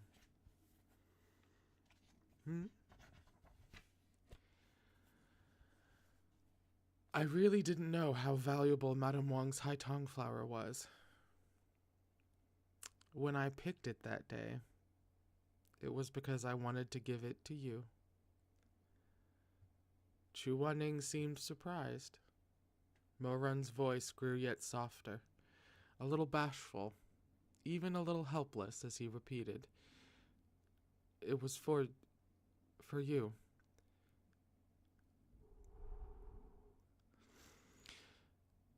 "But why would you pick that flower for me?" Mo-Run's face flushed despite himself. I don't know. I just thought it was really pretty. He trailed off, vaguely surprised that he somehow remembered quite clearly how he'd felt when he picked that flower for Chu Wanning so long ago. Chu Wanning, lacking 2 souls, was unbearably gentle, like a cat without its claws. All soft, docile belly and snowy, rounded paws. He patted Mo-Run's head and smiled. "Dummy."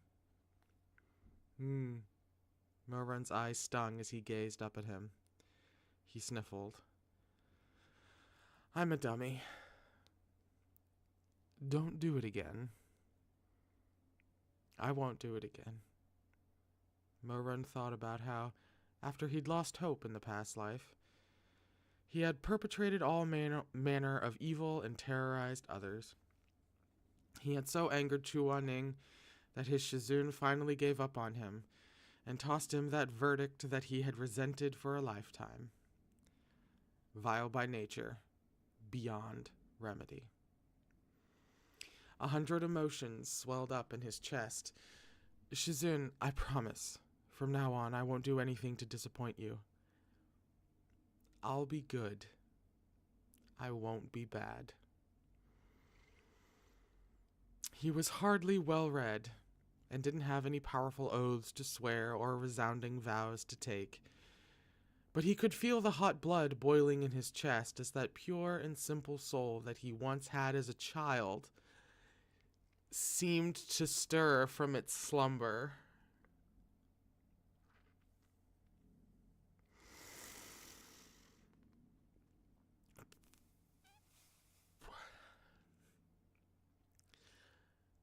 Shizun, this disciple is slow-witted, and only now realized how good you've been to me. His eyes were bright as he rose from the bed and knelt before Chuan-ning, bowing low. When he lifted his head, his face was solemn and serious. So from now on, I, Mo-run, will never bring disgrace upon you again. Sat side by side, the master and disciple had a long talk, although Mo-run did most of the talking. He was actually quite adorable when he set his mind to cherishing someone. Chuan-ning listened quietly, shaking his head now and again with a smile. Before they knew it, the sky outside the window had lightened, like water diffusing the rich darkness of Huizhou ink. The long night was coming to a close. Master Huizhou stood by the stone bridge, the hems of his monk's robes wet from the spray of the water as it rushed past. Yet he seemed not to notice at all as he waited in silence. The sun rose steadily in the east. The light of dawn filtered through the leaves of trees to strike the turbulent waters of the yellow springs, instantly gilding those racing currents with dazzling gold.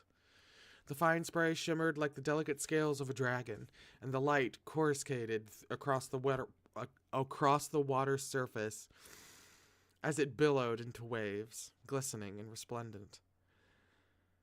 Huizhou was presently in the void dimension, and would be visible only to he who found Chuan-ning's soul.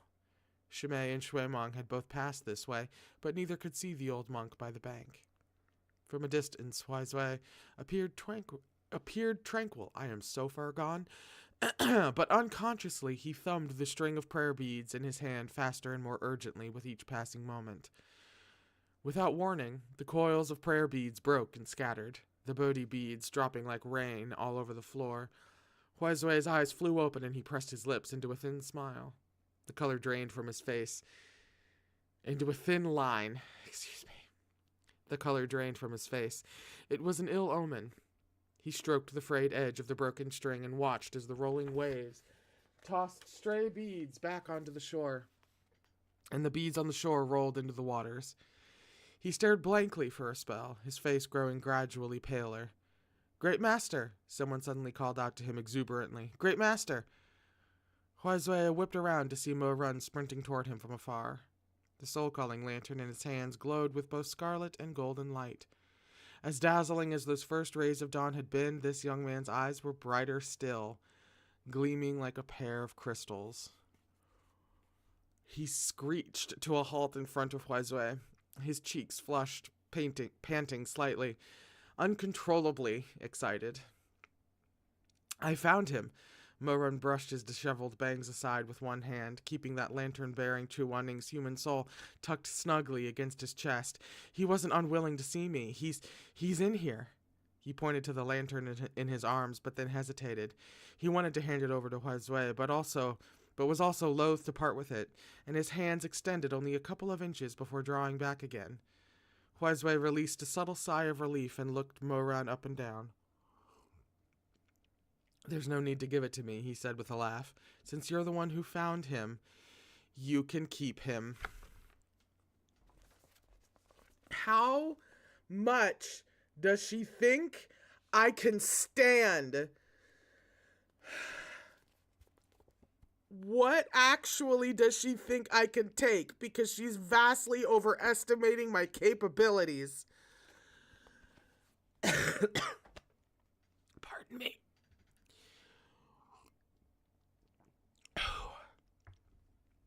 So, very carefully, Moran continued to hold the lantern.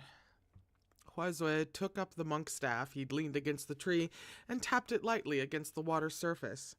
A jade-green bamboo raft seemed to appear from thin air, a white cord tied to its curved bow. "There's no time to lose. Please board." That's a scene break. It was common knowledge that the river that cut through Xisheng Peak flowed to the Ghost Realm. But since there was a barrier between, traveling to the underworld wasn't a simple matter of floating downstream. Master Huizui's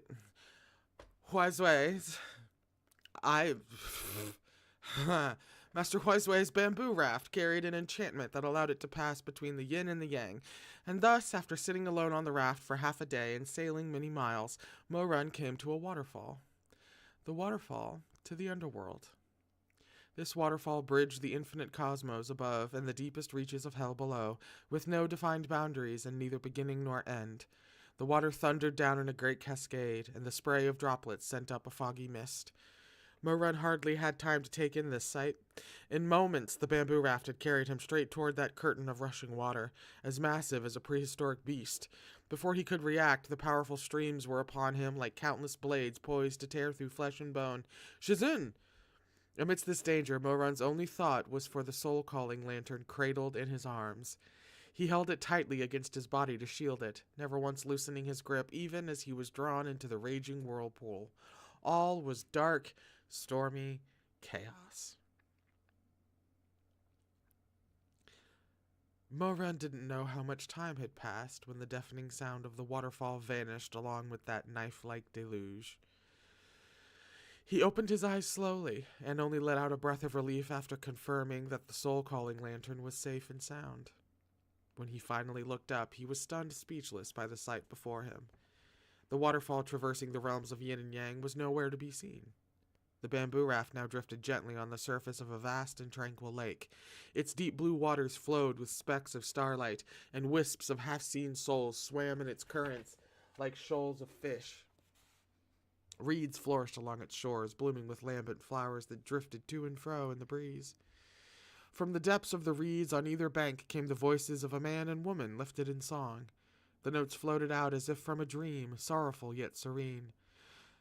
My body into the thunderous abyss, limbs ground to paste, my skull into the open world, eye sockets sunk to dust. Scarlet ants devour my heart and vultures tear my guts. Only the soul returns. Only the soul returns. Green waters of the yellow springs flow east. The past is gone, never to return. Moran drifted on the bamboo raft for some time, until a great gateway reared up in the heavy darkness of night, towering into the black sky. Once the raft drew closer, he could see that the enormous structure was majestic in scale and covered in fine, exquisite details. It stood in the dark, as it had for time immemorial, like a massive beast of gold and jade adorned with amber pearls. This splendid, treacherous beast crouched with its bloody, putrid maw wide open, ready to welcome untold numbers of lonely souls and lost ghosts into its gullet.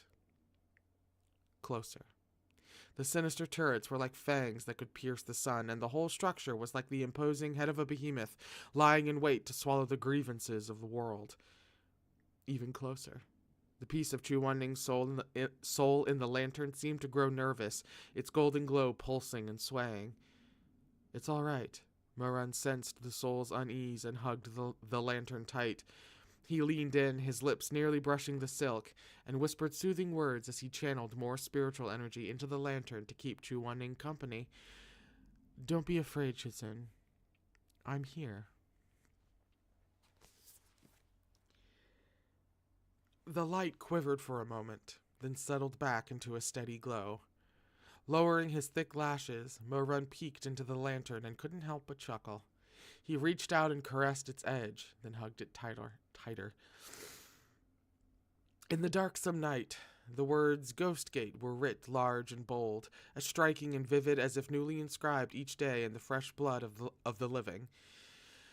The bamboo raft reached the shore, and Mo-Run set foot on the road to the underworld. The very ground was saturated with the smell of blood. As he walked, more and more people appeared around him, men and women, old and young, even wailing infants who had died almost as soon as they'd been born. All of them drifted toward the inner reaches of the underworld. It mattered not whether, in life, they had been emperors, generals, or ministers with riches and splendors untold, or commoners and peasants without a penny to their name, nor with how much money or what goods they had been buried. In this time, in this place, all were compelled to travel the final road alone. Mo-Run followed the swarming crowd of souls to the entrance of the ghost realm. At the gate sat a man fanning himself with a palm leaf fan, a soldier, judging by his clothes. He had died with his stomach sliced open and his intestines spilled out from time to time. The gatekeeper used the fan's handle to shove his organs back in with an air of impatience, then glanced up lazily to interrogate the newly deceased soul before him. Name? Sun Erwu. How'd you die? I died of old age. The gatekeeper picked up a large stamp and carelessly stamped an underworld entry pass with the words, died of old age. He handed it to Sun Erwu. Don't lose it, or you'll have to go to 17th Hall to apply for a replacement. You can go. Next. Bureaucratic underworlds are one of my favorite things. Sun Erwu was extremely nervous. In fairness, any newly dead person, regardless of how valiant or knowledgeable they'd been in life, would probably be the same. Am I going to be put on trial? I'm a darn good person. I ain't never killed as much as a chicken in my life. Just wondering if I can maybe get a better lot in the next one, or at least have enough money to get me a wife. The old man prattled anxiously on and on. The gatekeeper quickly tired of his babbling. Trial? He waved a dismissive hand. That's still a ways off. There are so many souls here in the ghost realm, it'll take at least 8 years to get through the reincarnation queue, if not 10. Just hang around and wait your turn. It's not much different from the living world. Save all that about chickens and wifeys for the Lord Judge when the time comes. Next. Sun Erwu was dumbfounded. 8 or 10 years, he stammered in his thick accent. A few heads back in line, Mo-Run was equally shocked. What? It takes that long to get judged for reincarnation? Of course, though it's a different story if you're truly reprehensible or have something weird going on with your soul. The gatekeeper snickered maliciously at his own comment. The movement made his intestines slip out again, and he had to pause to stuff them back in. The ones destined for the 18 hells never have to wait long. Mo-Run gaped at him. The dense half-wit Sun Erwu had more questions, but the gatekeeper's patience was at an end. He shooed him off, saying, Go on, away with you. You're not the only one waiting to get reincarnated, you know? Don't hold up the line. Next! Thus Sun Erwu was driven off with a wave of the guard's palm leaf fan. The next person in line was a young woman with her pretty face skillfully made up. When she parted her lips to speak, the line of her gaze bespoke the poise and coquetry unique to a certain profession. My lord, she said in a soft voice, this humble one is called Jin Huai'er. I was beaten to death by a brutish villain. The ghosts took their turn at the front of the line, and each had their own thoughts and manners of death. There were few sights more bustling and jumbled than this. Every chaotic facet of life seemed to be represented here. Amidst this crowd, Mo-Run held the lantern in his arms as close as he could. He owed his Shizun. He didn't care about anything else. All he cared about was finding the last piece of Chu Wanning's soul. Name? The gatekeeper yawned. He lifted his eyes to peer at Mo-Run. Mo-Run was just about to answer when the man quivered, as if he sensed that there was something off about this young man. He abruptly stood to stare intently into Mo-Run's face. Oh! Oops!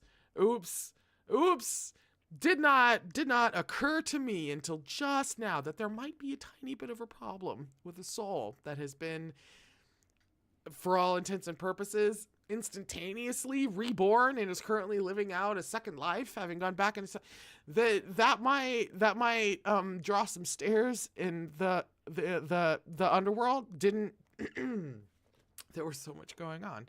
I didn't clock that until right now.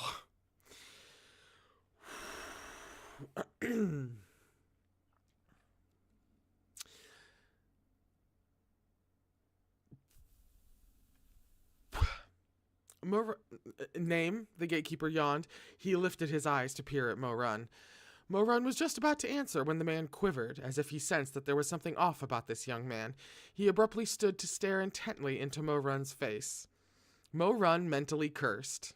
He had already died once. What if there was something odd about his soul? Right? You have both died once, and then also you were a tyrant in the past life, sir. Not to mention he was currently holding a piece of someone else's soul, which was pretty questionable in itself, but there was only one entrance to the ghost realm, so he had no choice.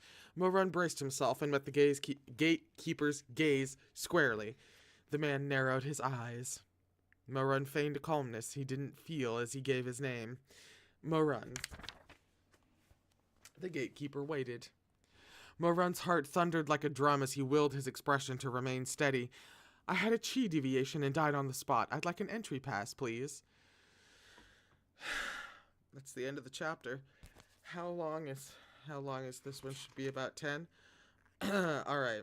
So in order to hit 50, we need one more chapter in order to hit 50. And that's 9 pages. Not even. So since it's already a little bit past 5, we're going to have to go through this at a dead run. So, page 215 for chapter 106, which is called Shizun, Where Are You? Died from a chi deviation. The gatekeeper repeated his words back slowly, then humphed. You a cultivator? A cultivator, and you're down here at your age? How very unfortunate. The gatekeeper smirked unkindly. Many ordinary people didn't have the good karma to be born with the foundational aptitude for cultivation, so mocking cultivators amounted to a case of sour grapes. You know, your soul looks kind of iffy to me, like it's tainted. Master Hao had placed an enchantment on Mo-Run meant to cover up his living scent and allow him to interact with souls. Thus, while there was certainly something peculiar about this young man, the gatekeeper couldn't immediately put his finger on it. He sat back down and crossed one leg over the other, then rummaged around in a drawer. He extracted a pitch-black ruler. Sin-measuring ruler, he said smugly, though it wasn't clear what he was so smug about. The ruler wasn't even his. But with some people, the less important their position, the more it pleased them to put on airs. Oh, write that down, because that's sure as shit a fact of life. The gatekeeper slapped the ruler down on the table and raised his eyes to stare at Mo-Run. Stick your hand out. This lordly one's gonna measure your merit in life. Mo-Run stared, speechless. His merit in life? If they measured that, wouldn't he get chucked directly over to your lord, Yanlo, to be ground into dust? But with so many eyes watching and nowhere to run, he had little choice. He exhaled, then shifted the soul-calling lantern into one hand and extended the other. The gatekeeper made to place the ruler against the inside of Mo-Run's wrist. But the very instant it made contact with his skin, the ruler screeched shrilly. Globules of blood dripped from its pitch-black body, and the weeping and wailing of thousands filled the air. I will not rest in death. May you never be allowed to reincarnate, Mo-Yu. Dad? Mom? You son of a bitch, why? Don't kill me. Please don't kill me. Mo-Run jerked his hand back, his face devoid of color. The assembled ghosts were all staring at him, and the gatekeeper's stare was the most inscrutable of all. He eyed Mo-Run with a gaze like a fierce beast, then bent his head to look down at the ruler. The red glow had faded, and the dripping blood was also gone, as though it had been a hallucination. The surface of the table now perfectly clean. But on the ruler, a line of characters slowly appeared. Sins beyond redemption. Send to level... Which level of hell? Mo-Run had pulled his hand back before the sin-measuring ruler could finish its work, so the rest was left off. The gatekeeper yanked Mo-Run's arm back, and his eyes locked onto him like a restless predator who'd finally caught a whiff of rare prey. His nostrils flared, and a strange light flickered in his eyes. Half his intestines had slid out again, but this time he didn't bother shoving them back in. Hold still while I retake the measurement. His face was impatient and greedy, as if he was already picturing himself claiming commendations from Yanlo. His ghostly claws dug into Mo-Run's wrist as he hauled him over, and his expression was practically unhinged as he slapped the sin-measuring ruler against Mo-Run's wrist once again. Catching a ghost meant for the 18 hells would be great. Catching a ghost meant for the 18 hells would be a great feather in his cap. He'd be promoted by at least 3 tiers then and there, and could say goodbye to the tedium of sitting at this gate, recording the comings and goings of this morass of souls. A proper measuring this time. The sin-measuring ruler lit up again. Just as before, blood streamed from its black surface and screams filled the air. It was as if every person Mo-Run had ever killed and all the sins that he had ever committed were crammed into this small black rectangle. The sheer magnitude of resentment overwhelmed the little thing, almost to bursting. I hate Moe-yu. I'll never let you off, even when I'm dead. Mo-Run was becoming more and more distraught. He lowered his lashes and pressed his lips tightly together, something unreadable in his eyes. You have no conscience. You've turned this world into hell. I'll haunt you when I'm dead.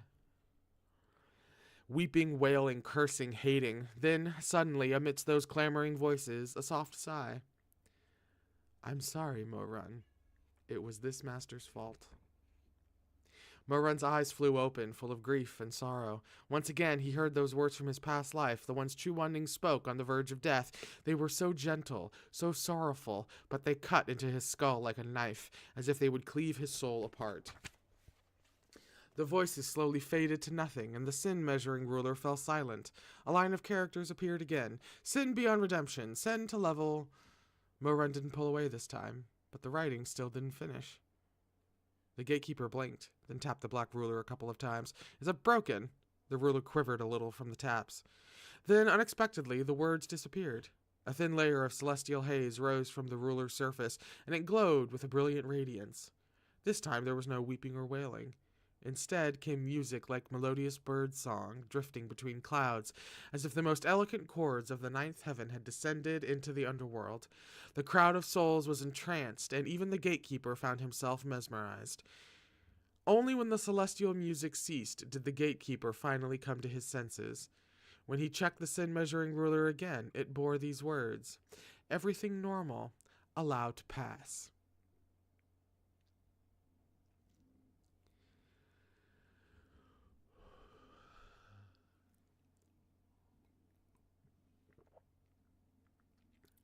How do we communicate the turning point of this man's redemption arc?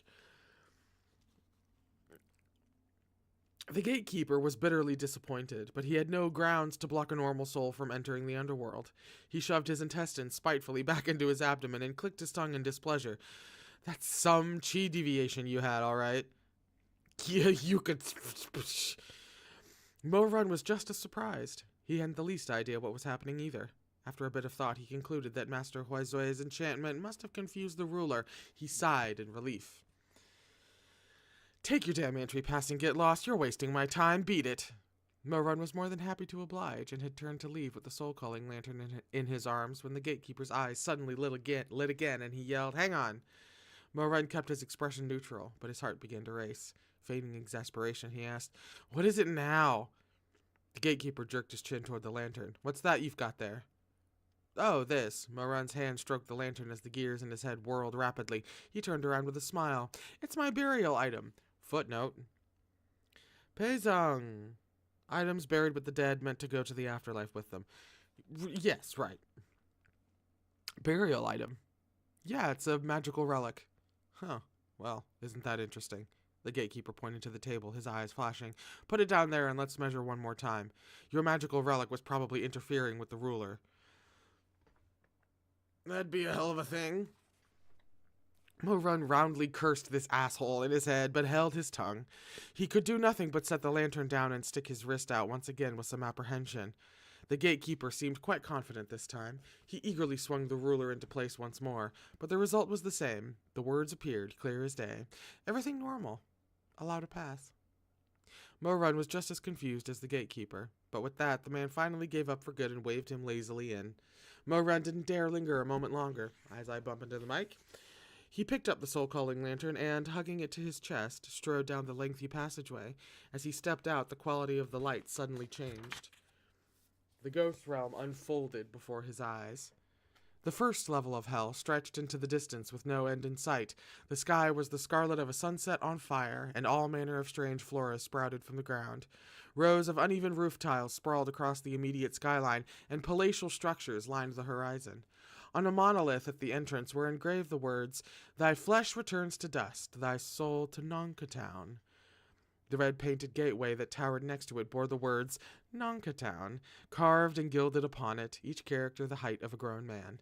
It seemed this was the name of the first level of hell. All of the deceased, assuming there was nothing extraordinary about them, would cool their heels here for 8 to 10 years until summoned to the second level by the judge of the underworld, at which point they would stand trial and receive judgment. Mo-Run peered about as he walked, cradling the soul-calling lantern in his arms. As far as he could tell, the layout wasn't much different from a regular town in the living world. There were roads, residences, and even shops. He counted 18 streets in total, 9 running from north to south and 9 from east to west. The souls of men, women, and children went about their business, some laughing, others weeping. It was truly a gathering of ghosts. Mo-Run heard a newly deceased woman sobbing from the east side.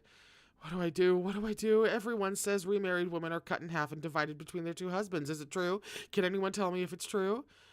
Beside her, a girl with disheveled clothes and tangled hair wiped the tears from her face. I didn't want to do that kind of work, but how else could I make a living?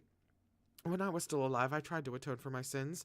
I went to a local temple to donate a threshold to be stepped on as people came and went, but the village chief demanded 400 gold to swap out the threshold. If I had that kind of money, I wouldn't have sold my body in the first place. Over on the west side, a man was counting. 401 days, 402 days, 403 days. We agreed to die together for love, but I've been down here 404 days already, and she still hasn't followed. He sighed. She's so delicate. Maybe she got lost on the way down? If she really did, what will I do? These freshly dead souls milled about at Nonkatown's gate, crying and muttering, lingering and protesting. Farther in were the older ghosts. They had already been back to the living world and resigned themselves to their circumstances. These ghosts were more... Oh, it's one of those words that you've read all the time, but you haven't heard it pronounced. Equanimous? That's gotta be wrong. And each had taken up some livelihood to occupy their time while they awaited trial. By the 3rd Street, things were as busy and bustling as any market in the living world. These were all souls not yet severed from their mortal lives, after all. They had not yet drunk Mung Po's soup of forgetfulness, and, though ghosts, were still nigh indistinguishable from ordinary humans. Those who had been entertainers in life busked at the sides of the streets. Those who had been seamstresses still wove clothing, only now they used the clouds of hell. Butchers dared not kill anymore, but could at least sharpen knives and scissors. Sounds of peddling and cheering rose and fell, lively and energetic. Mo-Run stopped in front of a ghost selling calligraphy and paintings. The ghost was stick-thin and sickly, with jutting cheekbones and a hollowed-out stomach. He probably hadn't managed to sell a single painting in his entire life, and literally starved to death. When he saw that someone had sat down at his booth, the skinny scholar looked up. His eyes were bleary, but his expression did not lack for passion as he said, Gongza, looking to buy a painting? I want you to draw me a portrait. The scholar was woeful. Paintings of people can hardly compare to the artistry of landscapes. Take a look at this painting of Mount Taishan draped in misty clouds. I don't care for landscape paintings, Mo-Run said. I just need you to draw someone for me. Don't care for landscapes, huh? The scholar shot him one glance, then another, displeased. It's said that the kind know to appreciate the mountains and the wise know to cherish the waters. Gongza is still so young. You really ought to absorb some culture, smell some ink. As it happens, I would rather not part with my Mount Taishan painting, but since you had the good taste to stop at my booth, surely you have some good sense to go with it. How about this, just for you, I'll drop the price to, I want you to draw a person. The scholar fell silent. The two stared each other down. The scholar, of course, was no match for Mo-Run, and folded in no time. This made the man so mad his dead face seemed to flush. I don't draw people. If you really want it, it'll be 10 times my normal rate. Things cost money even in the ghost realm, Mo-Run wondered aloud. Paper money burned by friends and family, yes, the scholar replied coldly. Money makes the world go round. Though I myself disdain riches, a gentleman earns his money through honest work. We are neither friends nor family, nor do we have a sympathy like the legendary Bo Ya and Zichi. That's a footnote. Bo Ya was a Guqin player, and Zhang Zichi, Zichi, something like that, was a person who could understand and appreciate his playing perfectly. When Zichi died, Bo Ya snapped the strings of his Guqin and never played again. Their relationship exemplifies an ideal of friendship based on complete understanding, again akin to that of a soulmate. I mean, alright. Achilles and Patroclus much? So what reason would I have to do you any favors? He nattered on and on in this vein. Mo-Run's book knowledge was limited, and he was completely out of his depth. He could only frown and say, I just got here. No one's burned any money for me yet. No money, no deal. Mo-Run thought it over and hit upon an idea. He pointed at the Mount Taishan painting. All right, no deal. But I'm bored and have nothing to do, so could you tell me something about landscape paintings? The scholar paused. At once, all his anger turned into delight. You're interested in landscapes? Mo-Run nodded. Does it cost anything to learn from you? Nope, the scholar was quite conceited, and the way his face lit up was faintly ridiculous, yet also pitiful. Knowledge is free, money would only foul it. Scholarly matters mustn't be tainted by such material concerns. Oh wow, I actually agree with him on something. Mo-Run nodded again and thought to himself, so that's how the little bookworm starved to death. Hard as it was not to laugh, the man was rather pathetic. Unfortunately, Mo-Run truly was penniless right now, or he really would have given him some silver. The scholar took the painting from its frame with great excitement, struck a pompous pose, unnecessarily cleared his incorporeal throat, and then, in a tone both anxious and snobbish, said, Let us begin. Watching the little bookworm take the bait, Mo-Run smiled broadly. Please do enlighten me. Please do enlighten me. That's the end of the chapter. I'm not being enlightened. Please do enlighten me. And they end the chapter there. We're on page 225 for chapter 107, which is called Shizun's Portrait. As it would be. Jesus. This volume.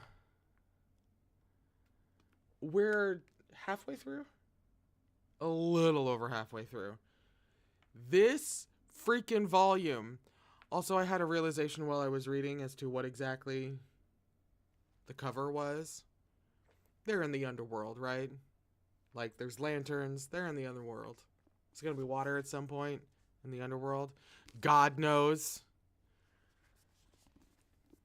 Only about 1 million fundamental things happened this episode. I've shorted out. I will do my best to have this ready to go for Thursday, even if I have to take a vow of silence, because what the hell was that? That was so sad and so meaningful and so beautiful and such an amazing way to have characters heal on like a real fundamental level. The inner child line almost ended me. And that's just the first one that comes up in my mind. Let alone his Mo-Run's oath to cherish Chuaning rather than, destroy him. And then we're not even going to talk about Shimei, alright? We're not. We've given him too much time as it is. I'm going to go rest my throat so that I can be here in 2 days. I will do my best to let you guys know with as much time as possible if it's going to be canceled or not, because I really don't like canceling on you guys the day a stream is about to happen, because that sucks. But I will try to have some kind of idea like the night before, or like the evening before. So tomorrow evening, if it's going to be canceled, it'll be somewhere around there. It all depends on what my voice does tomorrow after doing this for 2.5 hours. Um, oh, okay. So I'm gonna go. This volume is all I'm gonna be able to say for the rest of the night. Go recover. I'll try to recover. And hopefully we can meet back here in 2 days to discover what the hell. What the hell? What the hell? I love you very, very much. Please take care of yourself. Go do a little something for your inner child today, okay? Go be nice to, like, 8-year-old you. Like, what did you like when you were 8? Indulge something of your childhood today. You know, take a note. Go do something nice for them. All right? Please take care of yourselves and your inner children. And I will hopefully see you in 2 days. Okay?